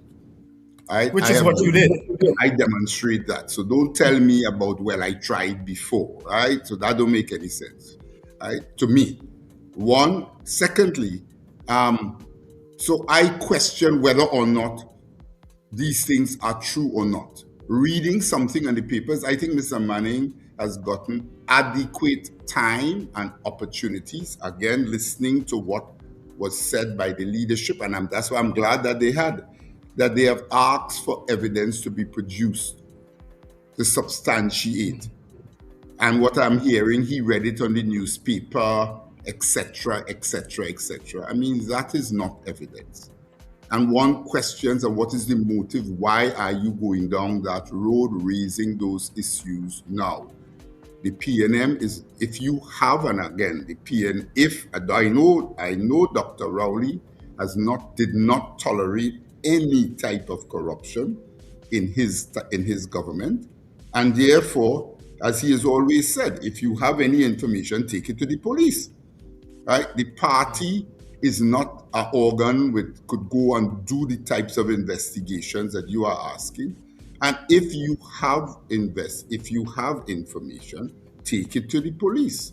Whilst he himself was given every opportunity to provide the necessary evidence, right, before the party, he chose not to. But yet still talking and opening your mouth. I mean, politicians sometimes, you know, I know when you put a mic in front of them, sometimes they can't shut up. But that is bordering on being totally irresponsible. And what are some of these acquisitions, Storthy? I mean, come on. At the end of the day, if you tell me, well, somebody has a house in Miami, well, okay, you have a house in Miami, he has a house in Miami. I mean, what happened? So Pat Alexis, she could have a house in Miami. I could buy a house in Miami. A house in Miami is $200,000 US, $150,000 US, $100,000 US, $600,000.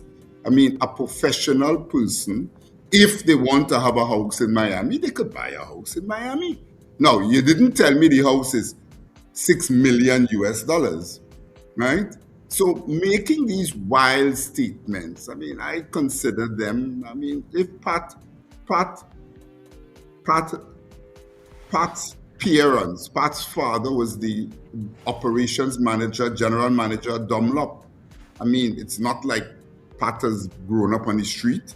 If Pat wants to buy a house in Miami for whatever reason, and I am not getting down there, it doesn't necessarily mean that it's corruption. Yeah. You know, I remember coming into politics, and I came back here in Trinidad, and I came back and I was living La Rivera.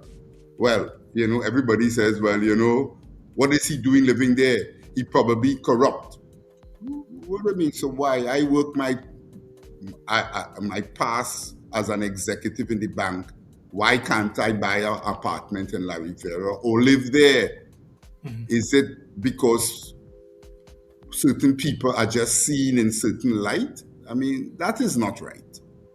So Mr. Le Hunte, it begs the question, what is the bigger picture at play?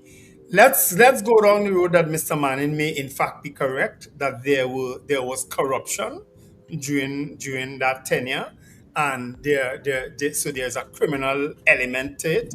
Let's go down that road. Shouldn't the party balance that off in terms of their discourse to the public? Because it just seems that all the guns are trained on Mr. Manning and not enough. Not enough? No. I mean, first to begin, I think the party, if someone comes and says, and the guns are trained at Mr. Manning, and there's no guns, all that people are saying with Mr. Manning is listen, all right? Because follow the party procedures. You cannot, if somebody walks into my office, I'm in the bank, and says, listen to me, the supervisor walks in and says, Mr. Le Hunte, I want you to fire that teller. Well, my first question would be, well, why? Do you have any evidence? Right? And then the teller walks in afterwards and said, Mr. Le Hunte, that supervisor is racist.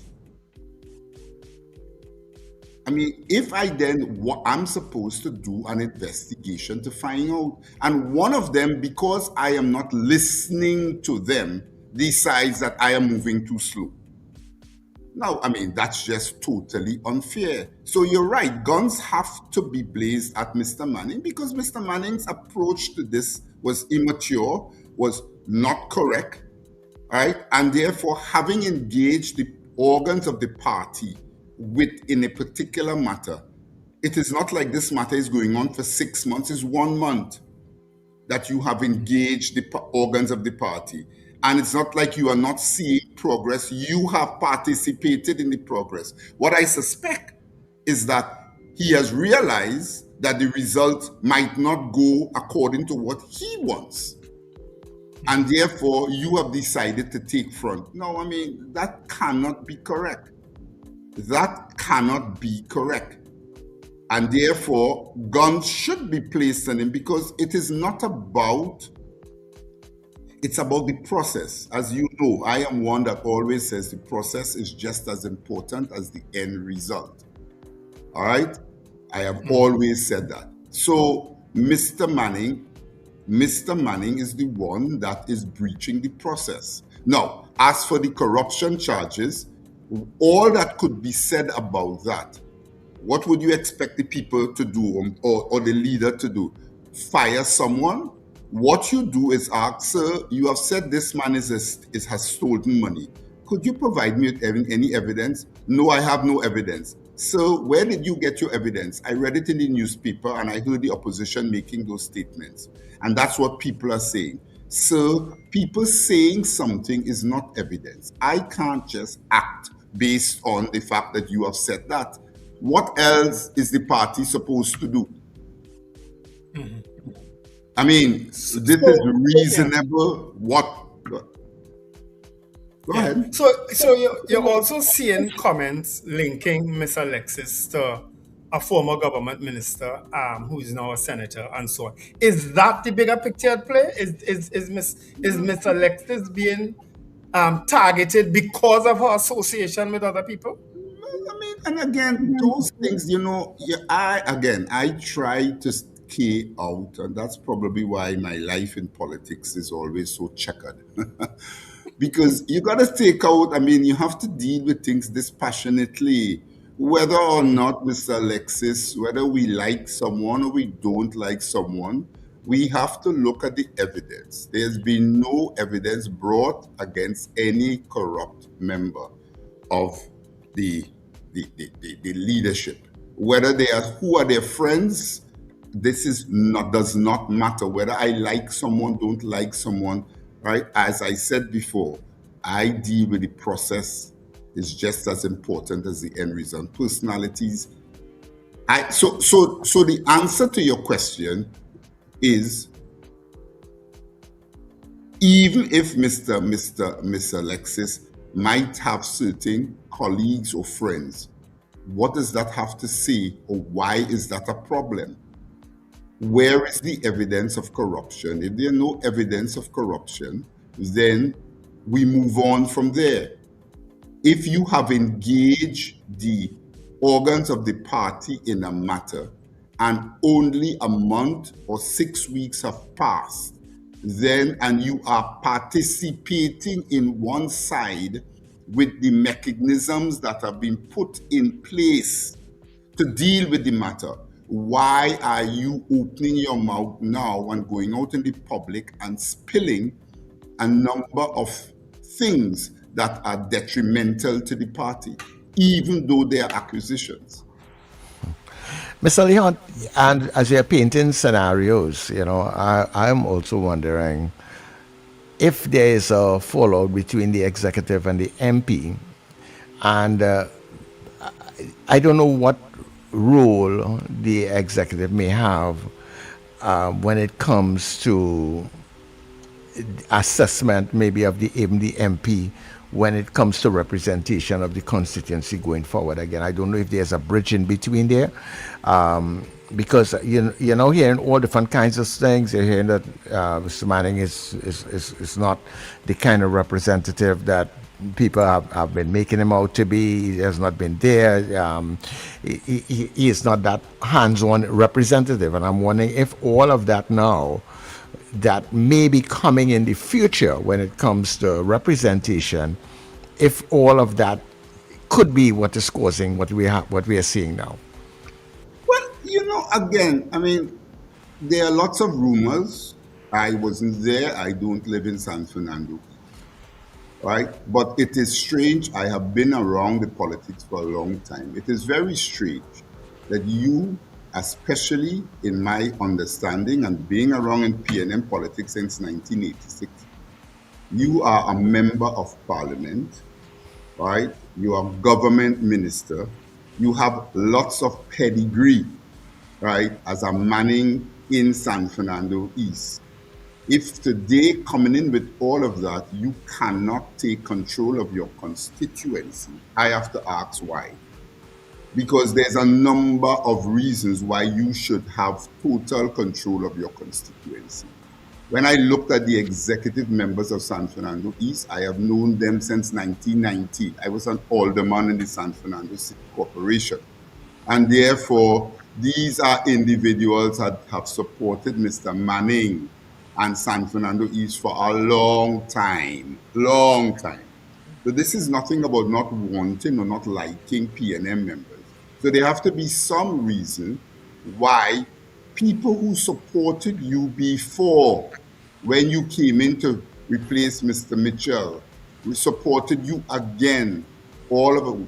Why have these people? That's an important question to ask. What I could say though is that, and I wrote an article recently in the Express on Sunday, and my advice to Mr. Manning is that I remember his father's words. When Mr. Manning himself was under a lot of challenges within the PNM, and he has overcome a number of them when he first came in 1986 after the loss. And he was one that simply said, he said, let me tell you something. I am younger than all of them. And if anybody wants to come at me, they just need to be able to step up and come at. They could come if they like, but I will outwalk them. I will outwork them. And therefore, Mr. Manning was one. He having a walk starting 5 o'clock in Coquille. 5 o'clock, he alone there, he's starting to walk. You having a walk in one report, you start to walk. You represent the people. You do your job. And I have found once people do their job, that most things fall in line. All right? Now, I like what you said just now. You always will have detractors. You understand? That's life. But do your job. Is when you are not doing your job, you allow for the detractors to win. So if you don't like what's going on in and as I said, I find it difficult that a past minister with the pedigree like Mr. Manning in San Fernando West cannot take control of all of the party groups and have all of them loving him up, right? And kissing him up and finding he's the best thing after sliced bread. So the fact that the party chairman is able to have that degree of sway in the party tells me that there is some issue within there that needs to happen. You understand? I like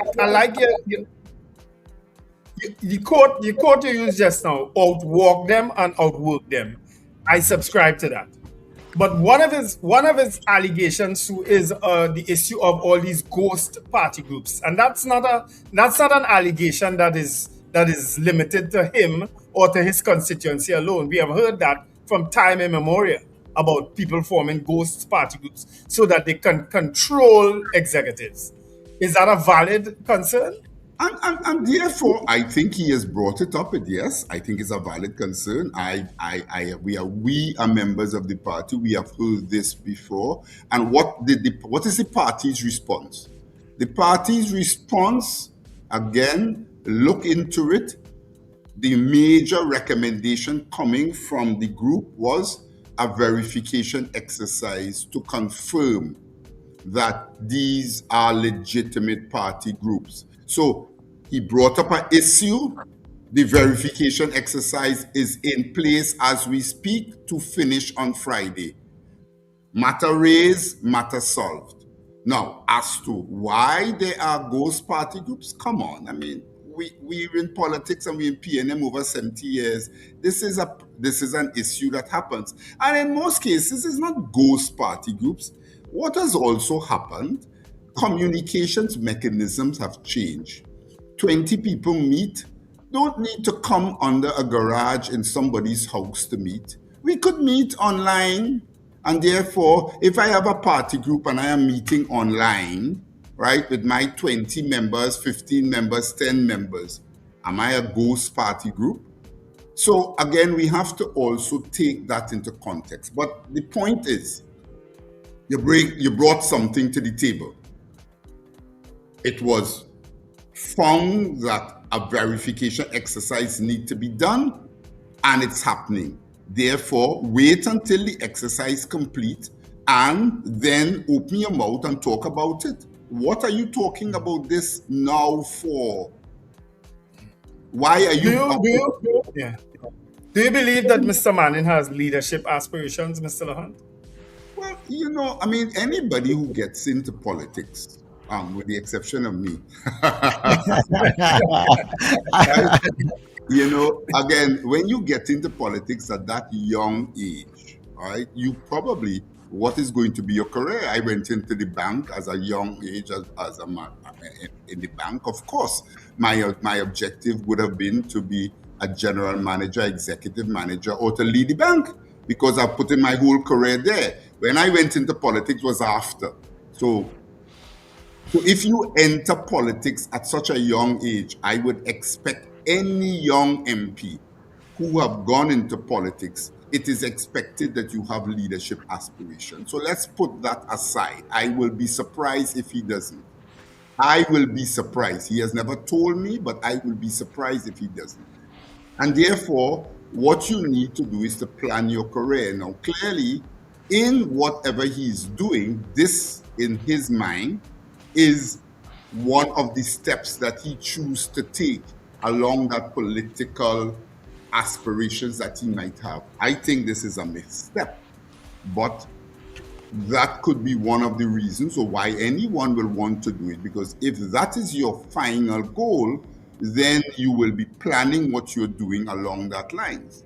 But nothing is wrong with that. I mean, if you're a politician, then the aspiration should be to lead the party at some point. Mr. Leon, what I'd like to find out, the entire executive now has resigned. And I am wondering, what was the reason, or do you feel that was a necessary step at this point in time?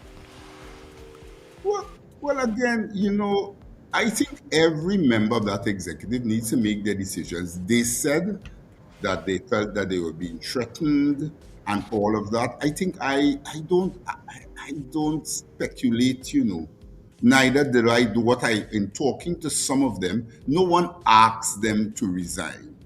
No one went and said, well, I think it's better for the party for you to resign.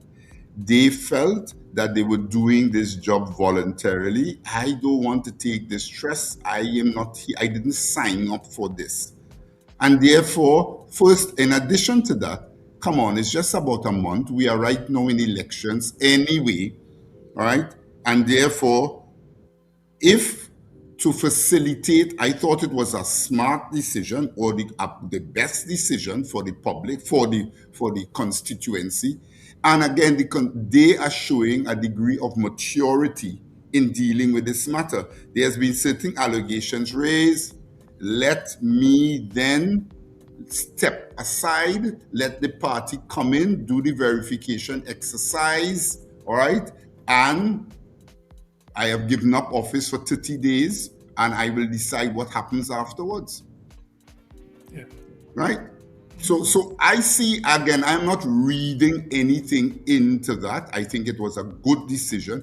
And again, it was a mature decision by the constituency to allow the investigations into some of the verification exercises and so forth to be done without them being present, so no one could say that they in any way have influenced the process.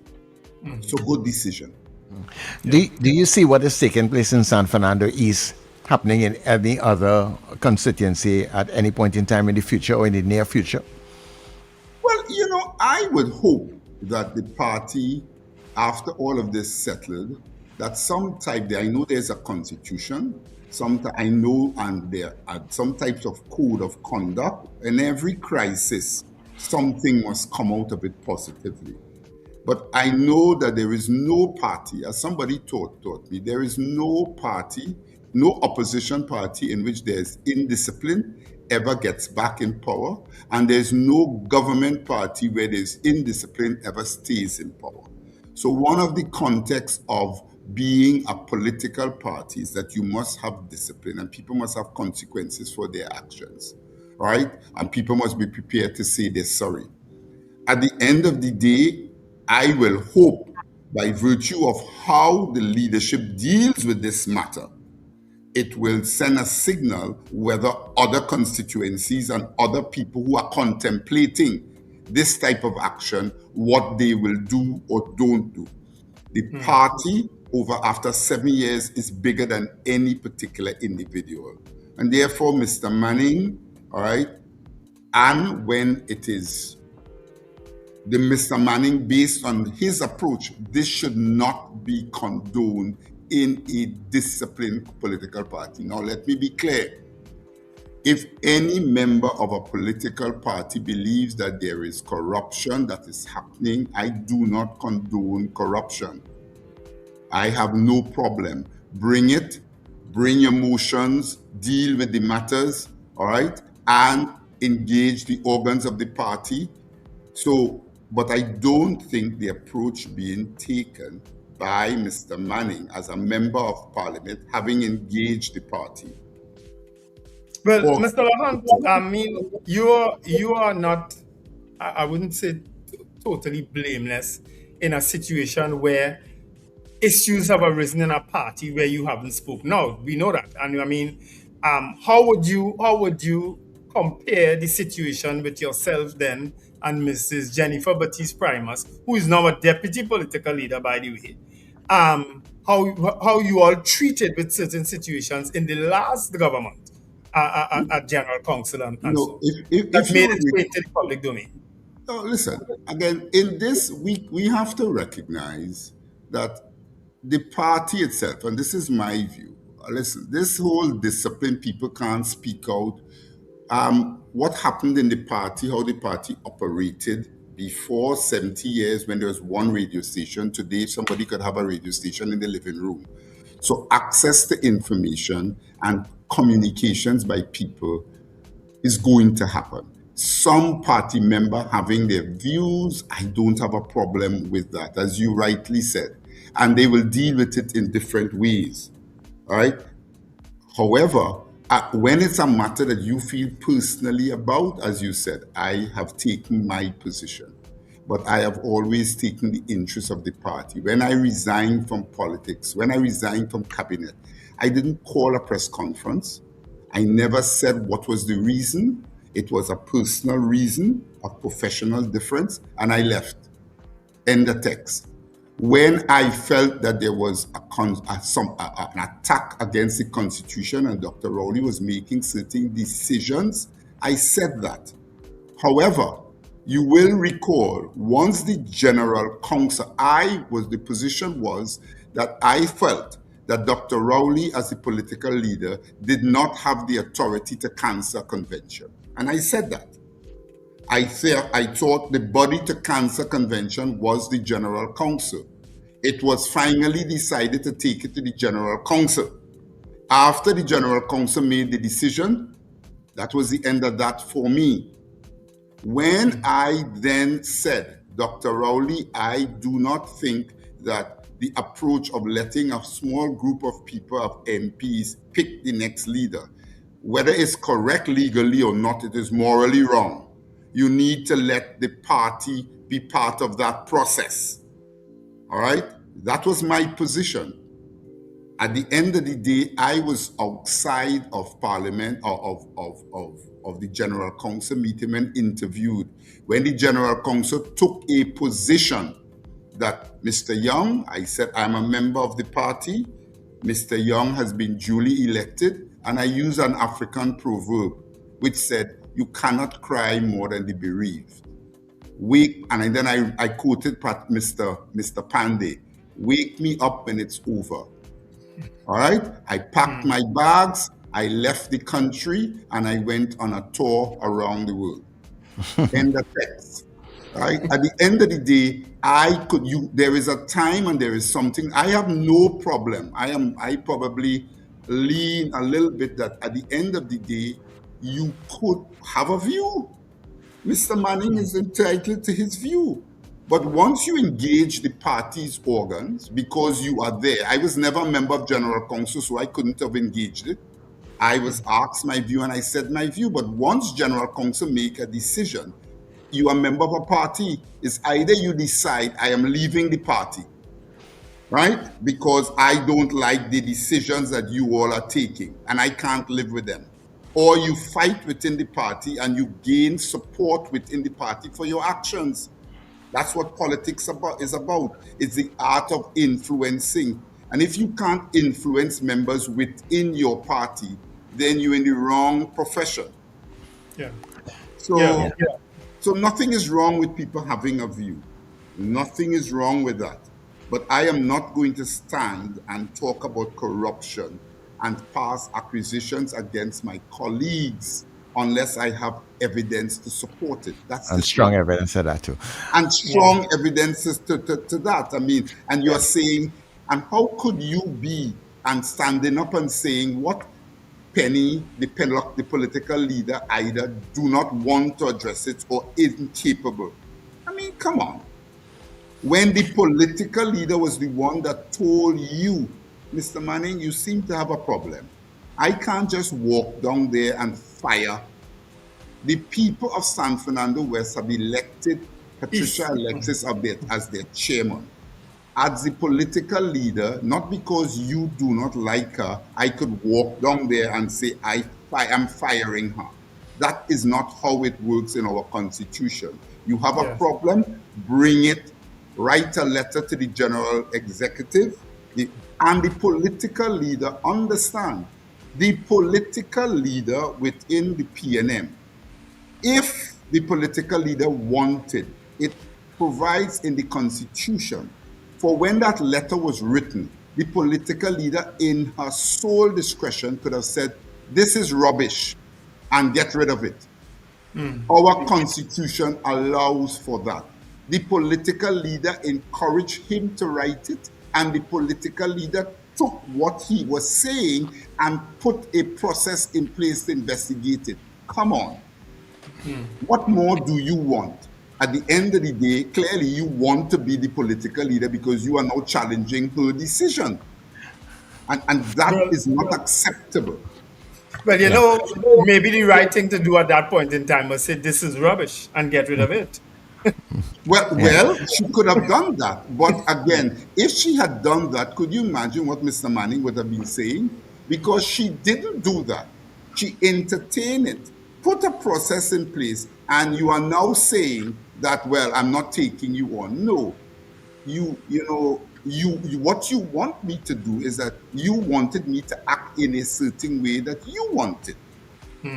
And because I choose to act differently in a democratic society, you are now upset. That is not reason to be upset. I'm on record as saying I think the MP mishandled this matter, but I also think the party exacerbated it by also mishandling. That's my opinion. Yeah. That's my opinion. But Mr. Le Hunte, this is where we have to leave it for this morning. We really want to thank you so much for, coming on board. It was really a pleasure having you. We're going to have you back because we want to talk finance also, right? What's happening, especially in the banking sector.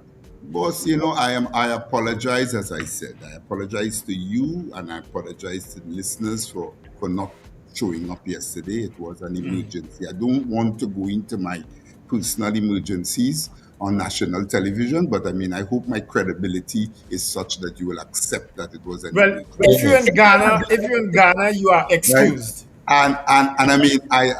I've always enjoyed talking to you guys. Wendell, I respect your opinion, as I always do. I think this was a matter, damn if you do, damn if you do. And our leaders have to take decisions. I think this was an important issue for the party to clear its air because the party was drawn into this publicly. And therefore, if the party had stayed silent on this, you would have been hearing another set of conversation. Oh, Penny weak. Oh, she don't want to deal with the matter. La la la la la la la la la la la la la la. So damn if you do, damn if you don't. I think in this case, the matter has been aired. I will recommend that Mr. Manning take my advice as I gave him in the column. All right? Ease and settle a little bit. Simmer down. Stop making wild accusations. Go down. Do the work. Visit the party groups and build the confidence of the people in San Fernando West. Win the hearts of the people. Not East, San Fernando East. Win the hearts of the people. That's my recommendation. Thank you so much, Robert Le Hunte, for joining us. Akwaba. Okay, my friend. Thank you. Good. Take care. All right. Of course, that was Robert Le Hunte weighing in on the politics in the People's National Movement. Almost everything he has said, I support it because I really think this matter was mishandled, and it needs to be fixed. Now is the time to have it fixed. End of story. You understand? End of story. Fix it. Right? So, Charles, I just sent a message to the chat. Can you deal with it almost immediately, please? No problem. I will definitely do that as we go to the news. Thank you.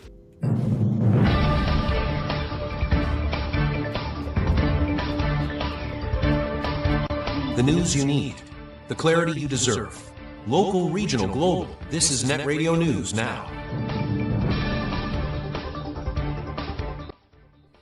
This is News Now on Net Radio and Guile TV. I am Derek McMillan. Thank you for joining us.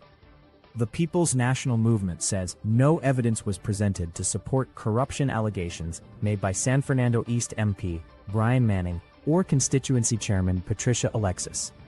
PNM Deputy Leader Sanjeev Boodoo, who led the party's investigation, said both sides were given the opportunity to present documents and witnesses, but the investigative team found no evidence of corruption, criminality, or breaches of party rules.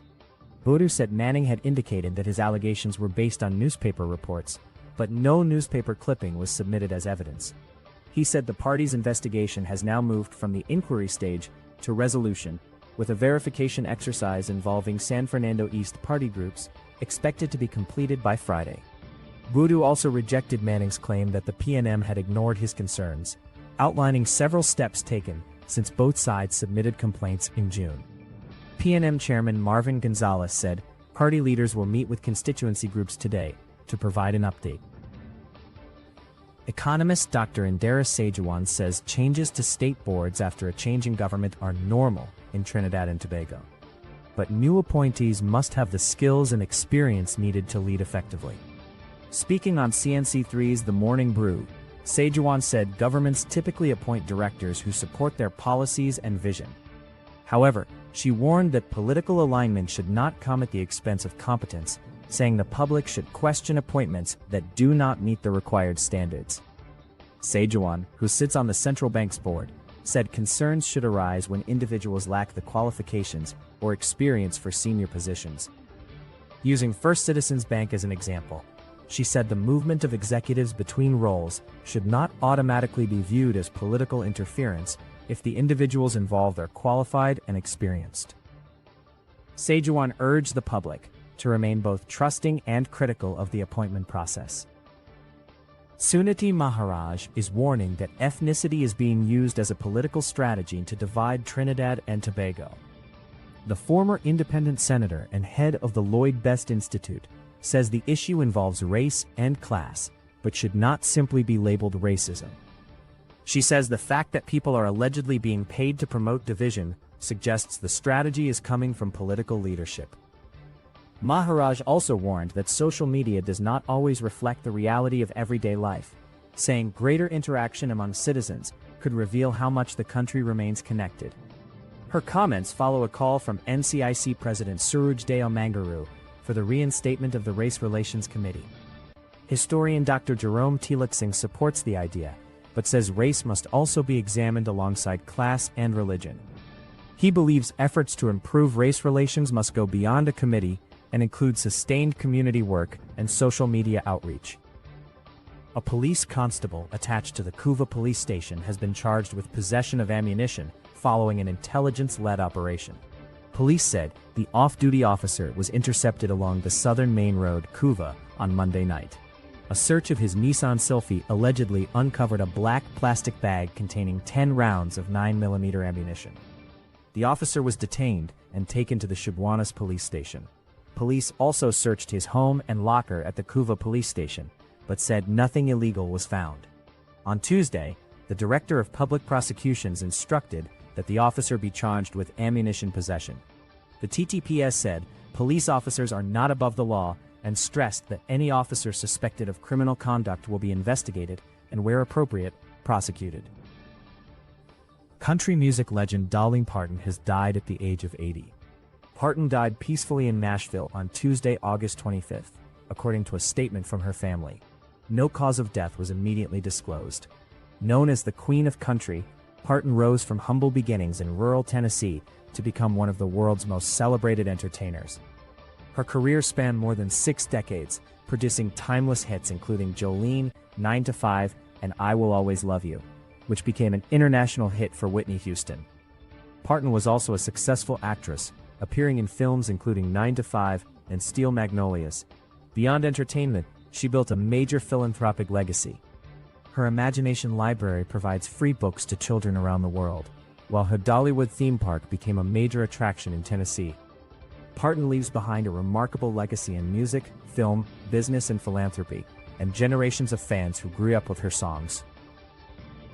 Finally, U.S. President Donald Trump says the U.S. Navy has removed or detonated all mines in the Strait of Hormuz, a vital global shipping route largely closed by Iran during the ongoing Middle East conflict.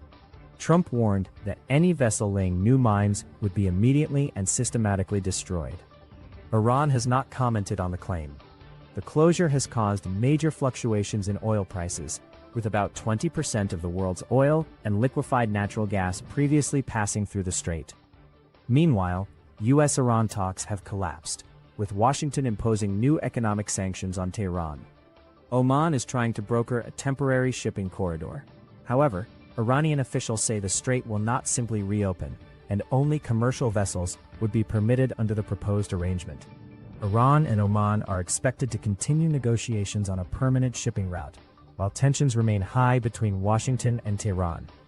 And that is Net Radio News at this time. That was News Now. Stay informed with new Era TT Radio. Net Radio.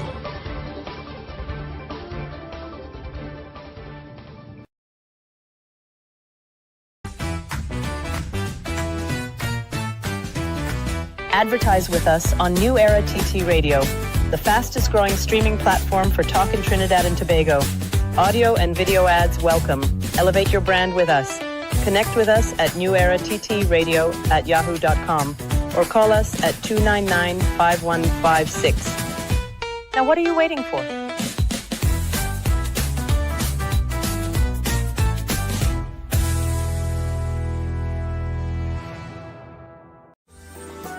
Flavor Entertainment Services, your one-stop premium entertainment service provider. We offer top-tier, best-in-class karaoke and DJ services for your private events, sports bars and lounge. Let us help make your birthday parties, weddings, anniversaries, and corporate special events memorable and special. Call us now at 462-2029. We provide more than just music. We create memories that last. What do we all want for Trinidad and Tobago? Safer communities, greater opportunities, and a better future. Join Denise Deming every Tuesday at 11 a.m. on NETT Radio for Common Ground TNT. Each week, respected guests tackle the issues affecting our nation, from crime and education to healthcare, the economy, and good governance. Common Ground TNT, finding solutions through conversation. Tuesdays at 11 a.m. on NETT Radio, Net Radio.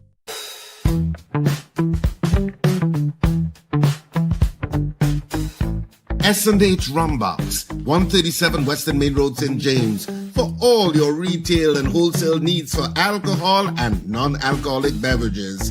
Call us at 686-0599 or visit us at 137 Western Main Road, St. James. S&H Rumbox, drinking out of the box.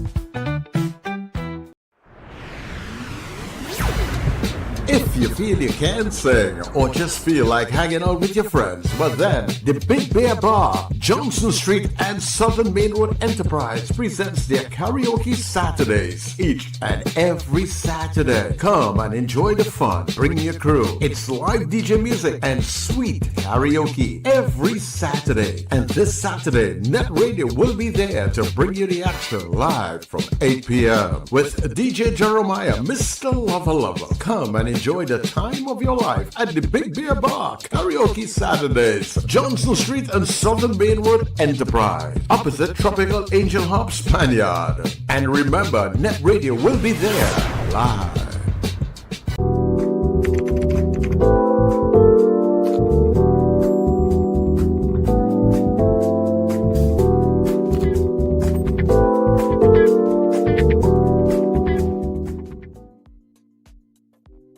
All right, everybody, welcome back. We're back. 23 minutes past the hour of 8 o'clock. I don't know if you're experiencing it in your area, but trust me, we had a beautiful shower coming down at around 8 o'clock there. Yeah, just come and wash the place down. It kind of finished, kind of show a little too quick here, but I'm thankful for it anyhow. Yeah, thankful for people who retired and staying home and sleeping, scratching the balls, like you. Scratching the what? What is scratching? I don't repeat what I say. The ball head. Now you say the ball head. I thought it's cricket you're talking about, you know. I know that they scratch it sometimes to get a little more spin or a little more swing on it. I gotta swear it's cricket you're talking about. If you're on the road, you do not appreciate the rain. Oh, okay. So you're not appreciating. There's no rain in St. James, though. It's just kind of gloomy-ish, but there's no rain. But I'm in Central, so there is rain in Central. Well, you know, as soon as you drive 3 stumps in the ground in the oval, what does happen, right? You just bust a hole in the sky, you know. Yes. A ripple effect. Yeah, and for the next, from now, the 26th till the September 2nd, will be cricket on the oval. We have 5 matches over the next 6 days, 6 or 7 days. 5 matches over 5 and 2, 7 days. Yeah. So you could expect rain these next few days, people. All right. As long as it don't rain when it have pan in Arima and pan on the avenue, I good.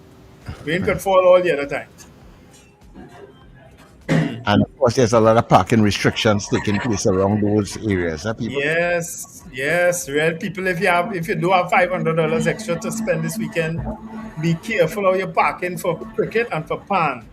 Find somebody with a car park somewhere and go and pay the little $20 or $40 how much ever it is they're charging you. It is not worth it to get your car wrecked or to have it stolen, because you're just getting dirt bands, a whole lot of work to do over this weekend too. Especially if your car don't have air support GPS, you're in real trouble. But dirt can't help you. And real car thieves go be out there. And they go night. Some of them might be out with legitimate looking records there. I just warning all yeah. Wait. Katif moving record thing now? What are you saying, boy? Wow. I didn't know about that. What are you saying? Yeah, well, I don't hear that. I'd ask that tomorrow. Yeah, I don't know about that. I don't know where they're getting this information. Maybe that's happening in St. James, because you know St. James very seedy now. Yeah, so I don't know what's sometimes when you see a record pick up your car, you feel it's the police or the city corporation. It's like a thief. And you know that bad police in St. James. So people say, You ever see a record pulling up when nobody jump out? No police ain't come out to look to see the owner coming on, and you can't see inside the record. It's black. It's not the usual. It's not the usual. No, but Richard, you know, I raised that in a meeting already. I said, why are you all having these records where you can't even see the driver or can't see inside the record? I raised hell when the records was in talking. Till they be ban it, you know. We stop it, you know. Yeah. I think it's more of a nuisance. But guess what? They're out in full force again, eh? I think records are more of a nuisance than providing any proper service. I think it should be, if you need some assistance with a badly parked car, there should be a number you should call. That's it. But people in St. Clair and Woodbrook and St. James will have that problem over the next few days. They are going to have people on the pavements in front of the driveway and all kind of thing this weekend. Watch and see. I think if you're parking in front of people's driveway and stuff like that, you should be able to call a number and say, look, somebody's blocking my driveway. But sometimes people block my driveway, but once I'm not leaving, I don't take no horrors. But usually it's people in the vicinity. Because I have several businesses close by, so I'll just say, if I need to leave, I'll say, look, somebody's blocking the driveway, and the business. But there's a derelict parking by you a while now, Richard. No. Where? You heard me? I don't know what you're talking about. Yeah, that white car that looked like it's straightening and painting, that's not derelict? That's because you bend the corner by you there. That's Uncle Fred car, boy. No, that car is moved, I think. In front by you or in front of the place before you. That's not derelict? No. No, it's not. You're laughing. You know what I'm talking about? No, it's not. Wait, this is a Richard car you're talking about, right? I just answered you. No, it's not. Richard, is that your car you're talking about, right? No, it's not. That's all I'm going to say. Did Robert Le Hunte show up by any chance? But you missed him, man. Wait. Did Robert Le Hunte apologize to you profusely, Richard? Did he show up? Yes, he apologized profusely to you in particular. Yeah. Yes. And he came very early. He was here around 7:25. The interview went until about almost 13 minutes past 8 o'clock, Richard.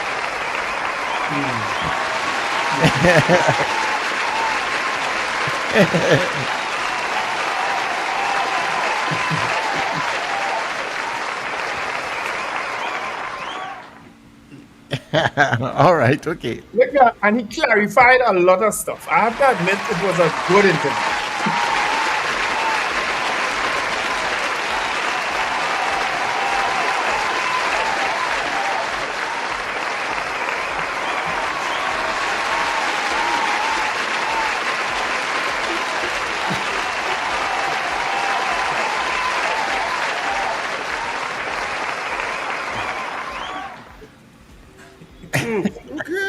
You're right on point, Sir Charles. Met me as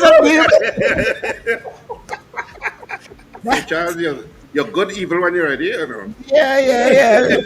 I had nothing to do with that. You see, he miserable, you know. You can imagine the kind of child that he was. to get everybody else in trouble and then sit down and watch mommy beat everybody. Oh my God. Yeah, Yes, but the man showed up, Richard. Anyway. Oh, he did? Okay. Yeah. It was a good interview. It was a good interview. Go again.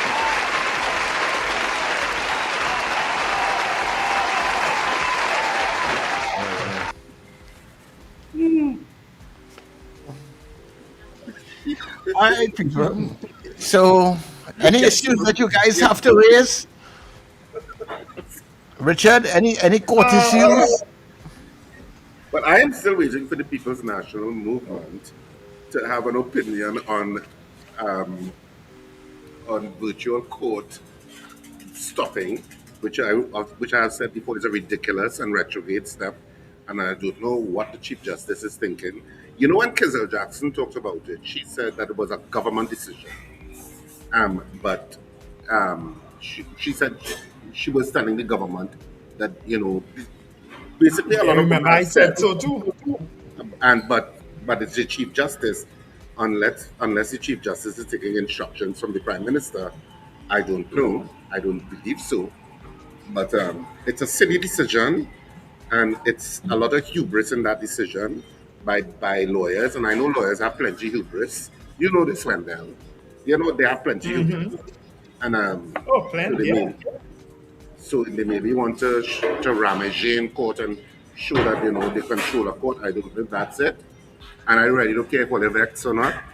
But I will stand by my decision, my opinion, sorry, not decision, that it's a retrograde step and it's anti-citizen.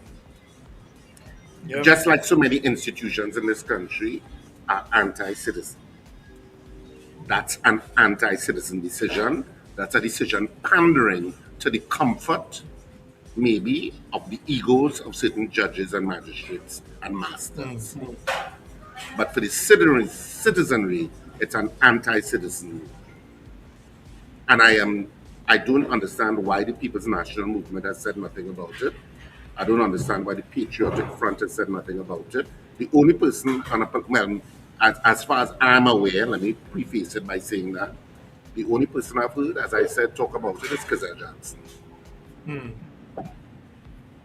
Yeah, I know Tobago, I know Martin George in Tobago talked about it too, saying it was a retrograde step for Tobagonians because they sometimes have to appear in courts in Trinidad, and it's basically what I'm saying, anti-citizen. It's part of the culture.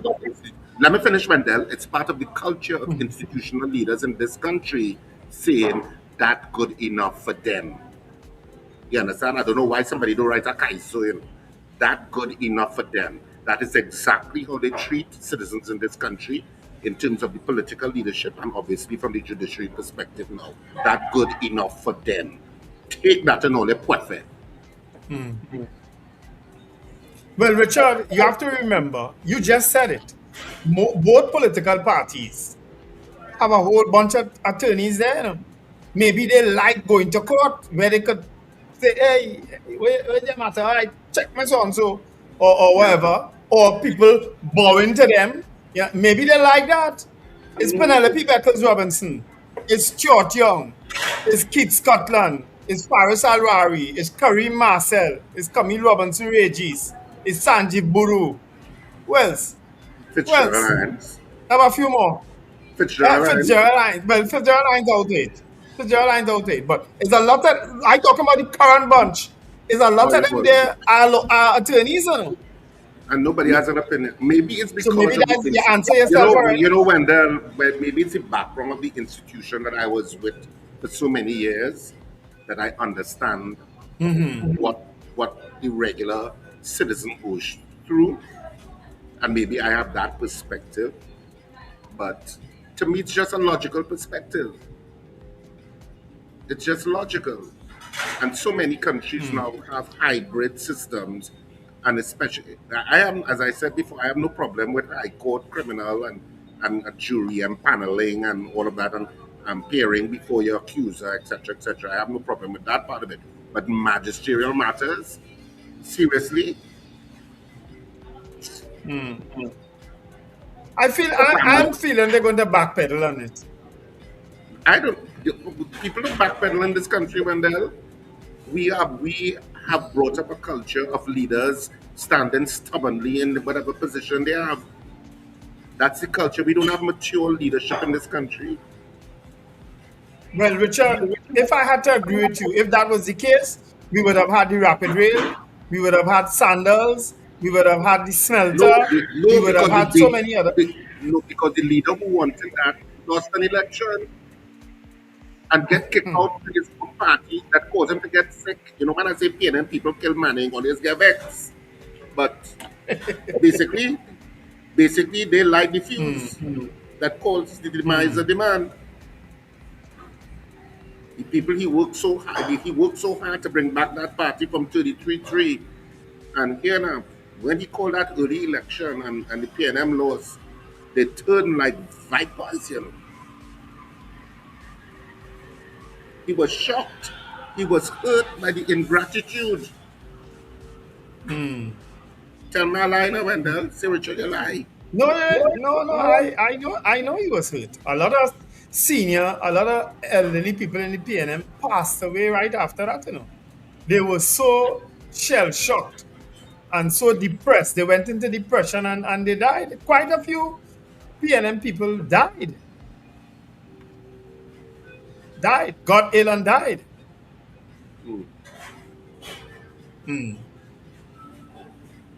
Anyway, let's open up the lines now, take a couple calls before we close off. A lot of comments on the chat still going. I think I'm going to sing that song in the grandstand. Like say, you know, that's good enough for them. But they might block off. Remember, like they block off Hilo and Francis. Compose it and give it to Hilo. Did I say that on national? Did I? No, actually. I was thinking it. Did it come out through my mouth? Dante. People, the lines are open to you. You can call us at 281-1315 or 299-5156.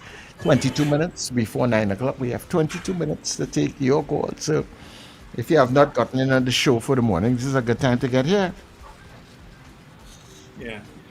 If Dr. Minister Sorat Singh is listening, we would love very much to interview you again concerning the future, the financial outlook for Trinidad and Tobago in the not too distant future. We would love to speak with you again, right? Because I see where they're quoting a lot of stuff from you in newspapers and so on. In your capacity as minister in the Ministry of Finance, because like the Minister of Finance has gone quiet. You're not hearing anything from him at all. Maybe he's preparing the budget, Wendell, to be fair to the man. This is the kind of... no, that's what I said. Maybe he's preparing the budget. Yeah, because the budget would be due within a month and maybe a month and 2 weeks. So all now, and now budget preparation starts way before that. But this is where there will be the period where they will be tightening up, and as it gets closer, it will have long nights, making sure that everything is in place. We should try to see if we can get on to him, you know, if he'll talk. But he probably is not going to talk because he's going to say busy. So I just answered my own question. Well, Minister Sorat Singh will talk, I'm sure. You know, because there are issues and planning too that we could chat with him about in terms of the development and so on. You know? All right, we have a call there, guys. Caller, good morning to you. Welcome. Morning, Wendell, Richard, and Sir Charles. Morning. Tall man here. Yeah, tall man. Morning. Right. That's all. It's like what? No. As a constituency executive member, we don't get.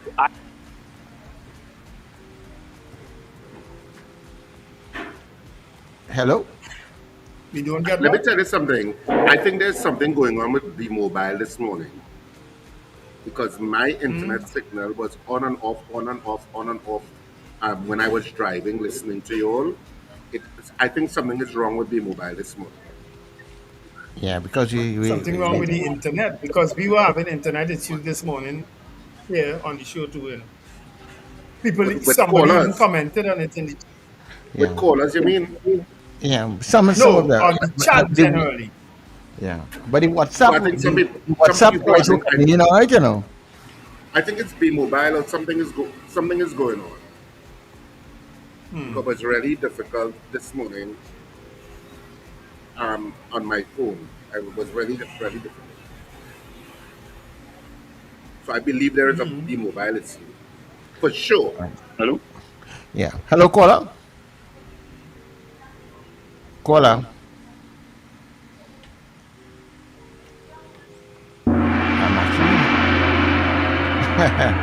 Caller, are you there? Okay. All right. When Peter around, we don't get these problems, though, Richard. Not really. Not really. The show moves smoothly. We don't get nobody Yeah. saying we had to go for news, we had to go for news, or getting all kind of abusive messages. Oh, they need to stop Yeah, now and yeah. all kind of bacchanal. No. Very, very calm. Peter has just be taking the calls and saying, all right, we have another caller, and it's be flowing. Yeah. All right. We have another caller. Caller, good morning. I tell all they be mobile. Right. Caller, good morning. Gentlemen, good morning. Morning, Captain Ron. You guys go. Listen, I'm listening here to you guys, right? At least on this side, the internet works well. But you all have to remember, when you have a station like your guys, and you're speaking facts, what do you expect? Not intermittent interruption? Shame on you. No, because when you bring in people speaking facts and you're speaking facts, it hurts. People don't want to hear the truth. Some people don't want to hear the truth. Right? You mean the man? I believe it's just us listening to you guys. People call in and say good morning every morning. No, they're silent listeners. Yeah. Listen attentively. So, anyway, you guys have a great day. I enjoyed the program this morning. Okay, Thanks, Captain Ron. And don't forget, you have a tea to tell me about, a tea from Uganda. Yeah, you tell me I have to get before I go Ethiopia. I don't think anything can help you anymore, Wanda. I tell you, I'm donating my body to science. Haven't I told you that? I think that's it. I'm donating my body to science. Yeah. They're going to fix a lot of issues after I'm gone. Hello, good morning. Morning again, gentlemen, front and center. Hey, Wendell, you're saying that my petticoat showing? I have spoken out about the yellow side already, and I said already, and then on this platform, that the only individuals who stand out and have no question about their integrity is your good friend, and, well, a matter of fact, is the ladies, as far as I'm concerned. The ladies within the UNC. Okay? No baggage, no nothing. Okay? And there's a particular guy, and again, I respect where you don't want to hear certain names on this platform, right? At least when you're present. Okay? So a certain guy started using some language and saying some stuff about a certain fraternity that they do to each other and all this kind of thing. And I'm like, whoa. So all I'll say is that be careful, not you all, but that particular individual that he really, really cursed, really went above the line there where some level of decency and decorum is required. But anyway, what I wanted to find from you though, so individuals died, seniors and so on, after Mr. Manning's, exit, and eventually when he died, I hope, are you trying to say that this is literally when they say a PNM to the dead? They really took it that much that caused them to just give up his soul? All right, Virginia, thanks very much. Sometimes Virginia called to try to fix a problem, and create another one. But I love you. He tries to fix the earlier problem by creating another problem. More problems. Yes, he should be a politician. Tall man, you're gonna get. I engage in Tallman on the phone, and Tallman just jumping off the line. Tallman, you have to stay on the line. I Hello, tell good you, morning. You I notice the tell two you, calls you got internet. are two overseas calls, eh? Yes, exactly. Yeah, All right, it's two Mr. overseas calls you got, eh? Yeah, let me see. Exactly. I have a local call coming in here. Mr. Patrick. Man, Mr. I did. Patrick. If they block Mr. Patrick, you know there's a problem with the internet. Yeah, boy. Yeah, it's a local issue. Yeah, and you hear the call just drop, so it's there. So I don't know. Yep. It's frustrating, Maybe the man. roof blow off by the mobile. I thought maybe it was a B mobile issue, but maybe it's a digital issue too. I don't know. Princess Sound, good morning. Morning, gentlemen. I'm What hopeful provider that you we using? will get some information to respond to a news report that the negotiations between Shell and the National Gas Company has been suspended. Now, I asked a question in respect of the downstream industries at the facility in Hoover that what's the word, the area where Phoenix Park is, Point Lexus. There was some information about the steel plant coming back into play, but I've not heard anything about whether the gas that would be coming from the Lauren operations would be going there to try to sustain these industries. I don't know if you all could try to get somebody, maybe Mr. Brown, who could bring some clarity to that, or to see how we're going to actually monetize that, and whether there would be any employment created in Point Lexus and that sort of thing. There's a sort of a vacuum of information coming out of those discussions, and I know you all have some tentacles out there, so maybe you all could try to get somebody to bring some information on that, even prior to the budget. Have a good day, gentlemen. Yeah. Okay. Wait, There was a Princess new Storm. young fella. Princess Storm, you gone? Yeah. It was an opportunity to ask him if he was on digital or B mobile He's well, he came through or on a the what? landline. On the Or land. yeah. Or he did Right. what? Tallman is calling me back again. Let me see if I get Tallman again. Tallman, good morning. Tallman.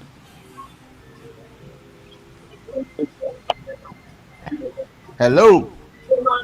Yeah, hello. Right. I'm not going to. Right. Are you hearing us, Yeah. Tallman? Yeah, I hear you now. Right. Go ahead. All out. Hello. He gone again. Yeah, going again. Morning, Mr. Pierre. I want to read his message on here, right? Guys. Said the breakfast show. Oh. Is Tallman talking? Yeah, I think so. Tallman, go ahead. Yeah, so we don't get in other people's constituencies matter, right? So now I believe in allowing the process to play out, just like what I heard this morning with Mr. Le Hunte. I find he was brilliant this morning, right? It's just like I want to make an analogy. It's just like CPEP and trying to replace something fine period and having a problem with it. It's a process of the PNM of a constitution. So I believe no matter who he is, how big a thing he is.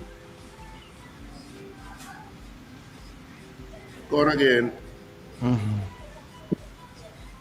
Like, so Charles, like, he can't stand to hear that word PNM. As soon as they say PNM, Call drop. Raymond, good morning. Just don't mention the word PNM. Because if you mention the word PNM, the call is cut off. Raymond, are you there? Hello. There's an issue. I'm sure there's already seen it because let me read this message now. Why don't you fix that? Why don't you fix that issue, right? I think I can fix that. Fix that issue. it's a good message for us. The breakfast show continues to lead the way with excellent interviews. To boost subscribers to the platform, I would like to suggest that you guys create reels or snippets to post on Facebook, YouTube, and TikTok of the interviews captioned with the guest name and credentials. Folks are less likely to look through the 3 hours of programming. You would be surprised at the traction a snippet of less than 10 minutes. Just food for thought. Now, that's something we had started, not so? That's something we were actually doing, but we haven't pursued it vigorously. No, You know, well, but Sir Charles, thanks Sir for the Charles, Sir Charles, Sir Charles just don't have the time. We don't have the time. Yes, yeah. a lot. Morning. Right, But Raymond. that is something that But it's something to do, yes. Yeah, go ahead, Raymond. I remember you know. Yeah, Raymond, we kind of yeah. People, if you are listening, us try the WhatsApp calls. The WhatsApp call seems to be coming through with no problem. WhatsApp calls use internet, Sir Charles. Richard, Miss Henry sent a message for you on the chat. Can I read it for you? Go ahead. She said, Richard, that tea that Wendell wants is for the half dead, not the totally dead.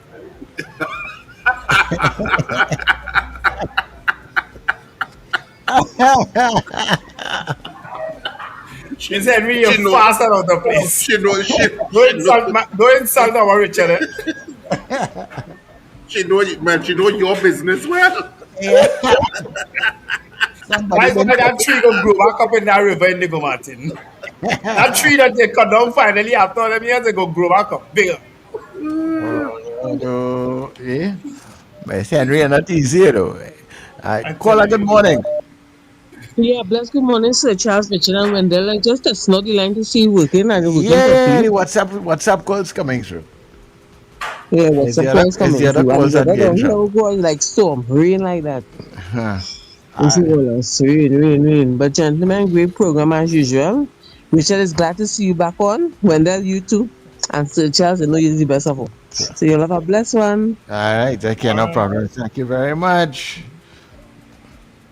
All right, let's see who's online here. Hello, good morning. Hello. Hi, morning, Charles. Yes. Richard Wendell. Nice. Yes, What's up? What's up? I don't know if you also a post yesterday on social media indicating that the BPP got into the act of charging policemen for the in the Joshua Samaru affair. Is that authentic or make believe? Because I saw the post and I heard it, I think somewhere on I-95. I don't know if it's true or not. That policemen are charged in the Joshua Samaru affair. That would have been everybody. Yeah. Yeah, we haven't seen that in any of the newspapers. I haven't seen any of that, but and who you said it? I-95. Yeah, that the DPC got involved. I haven't seen anything on Yeah. social media. But we monitor it and see if anything comes out of it, Raymond. All right, then. Okay, thanks. Yeah. I haven't seen that, from any credible news source. Hello, good morning. Good morning, Sir Charles. Hi, Good Zena. morning, Richard and Wendell, and all those who are locked on. I want to feel that. Go ahead, Zena. Oh, good. She got blocked too. Zena? Well, she didn't have to say the word PNM. They know No, she Zena, No. yeah, Zena, you go ahead. I want to feel that Ford line starting to want to maybe reject you, Sir Charles. How Peter does get it flowing so nice. Boy, What is the problem now with you? Well, it's flowing now. You're drinking too much yellow juice or some kind of thing. I don't know. Maybe it's that tea that Captain Ron sent. I feel, you see, right now, I think we better just drop that story with that PNM story there, because the way how people starting to bring out all kind of foolishness and thing, and I think let them let it play out now. They say let's leave it. They don't want they vex with him for bringing it out in public. So I think we're gonna drop it. But I just want to say the long and short of it, it should not have reached there. And they cause it to reach there. Now they don't want it to play out in public. So next time they will know what they have to do and jump at it early and cut the story. Jump at it early and deal with it. Okay. That's what I had, and I would like to see this morning. Okay, no problem. And Richard, seeing that you find the blanket, I want you to wash it and use it. I don't understand what you mean. You want me to wash it and use it? What do you mean by that? Because in the tea, it was rotten already. So seeing that you get out and put it out on a table, wash it and use it. Wash it and use Richard? it. Okay. Gina lost Richard this morning. Anyhow, see that thanks much? I saw Strongy wasn't always Strongy. I saw he was nashy, and he said, "See this advantage thing? Let me go and lift weights and build up some muscle." I saw that, I saw he became strong, He wasn't always strong, The way she does both people. Anyhow, people, as we approach 9 o'clock. Yeah. Time to wrap it up. Richard trying to load up the blanket, I think. Huh? Yep, there we go. I've given her a dirty blanket. Yeah, Look at dirty blanket, nice. Zena. Look at dirty blanket, Zena. And that particular laundry room traumatized with the bodies, eh? Yeah. And has that name on it too. Anyway. Yeah, that the bodies all over that one. Oh, God. All right, anyway, people. folks, it's time to leave you all. Have an absolutely wonderful day. Remember to let go and let God. Don't forget cricket at the Oval later today. Just know that the weather is going to be iffy, and well, it's already iffy down here. All right. So hopefully it'll clear by this evening. When that match starts. It starts, I think, at 7 p.m. Huh? Is it 7 p.m. for the match tonight? I don't know. You're not going to the match?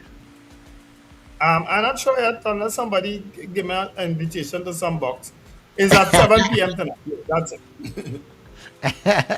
Well, you're out of the politics these days, so you have no prestige. Out of the cricket too. Remember, I have no zeal these days for nothing. So, Mm-hmm. And the only thing I have a zeal for is to jump on a plane and go somewhere. That's the only zeal I have. Yeah, Richard Right, Internet so knocks out you. All right, people, Richard so got stay knocked with us here on Net Radio. Remember, we continue on netradiott.com. And so when we come off of the different feeds, you can come across to netradiott.com and you can listen to our programming all throughout the day and every day. Of course, you can check out all our news, our social media pages, and our streaming platforms at Net Radio Trinidad. And of course, tell Alexa, play Net Radio Trinidad. And that is the way you can get us. So enjoy your day, and we look forward to being in your company again. Tomorrow, it will be Thursday. Who knows what might be cooking in the pot tomorrow, but we wait to see. All right. So until then, people, this has been The Breakfast Show. The Breakfast Show. Get up. It's the time to start the day. The Breakfast Show is here. We bring in the soca way. Yeah.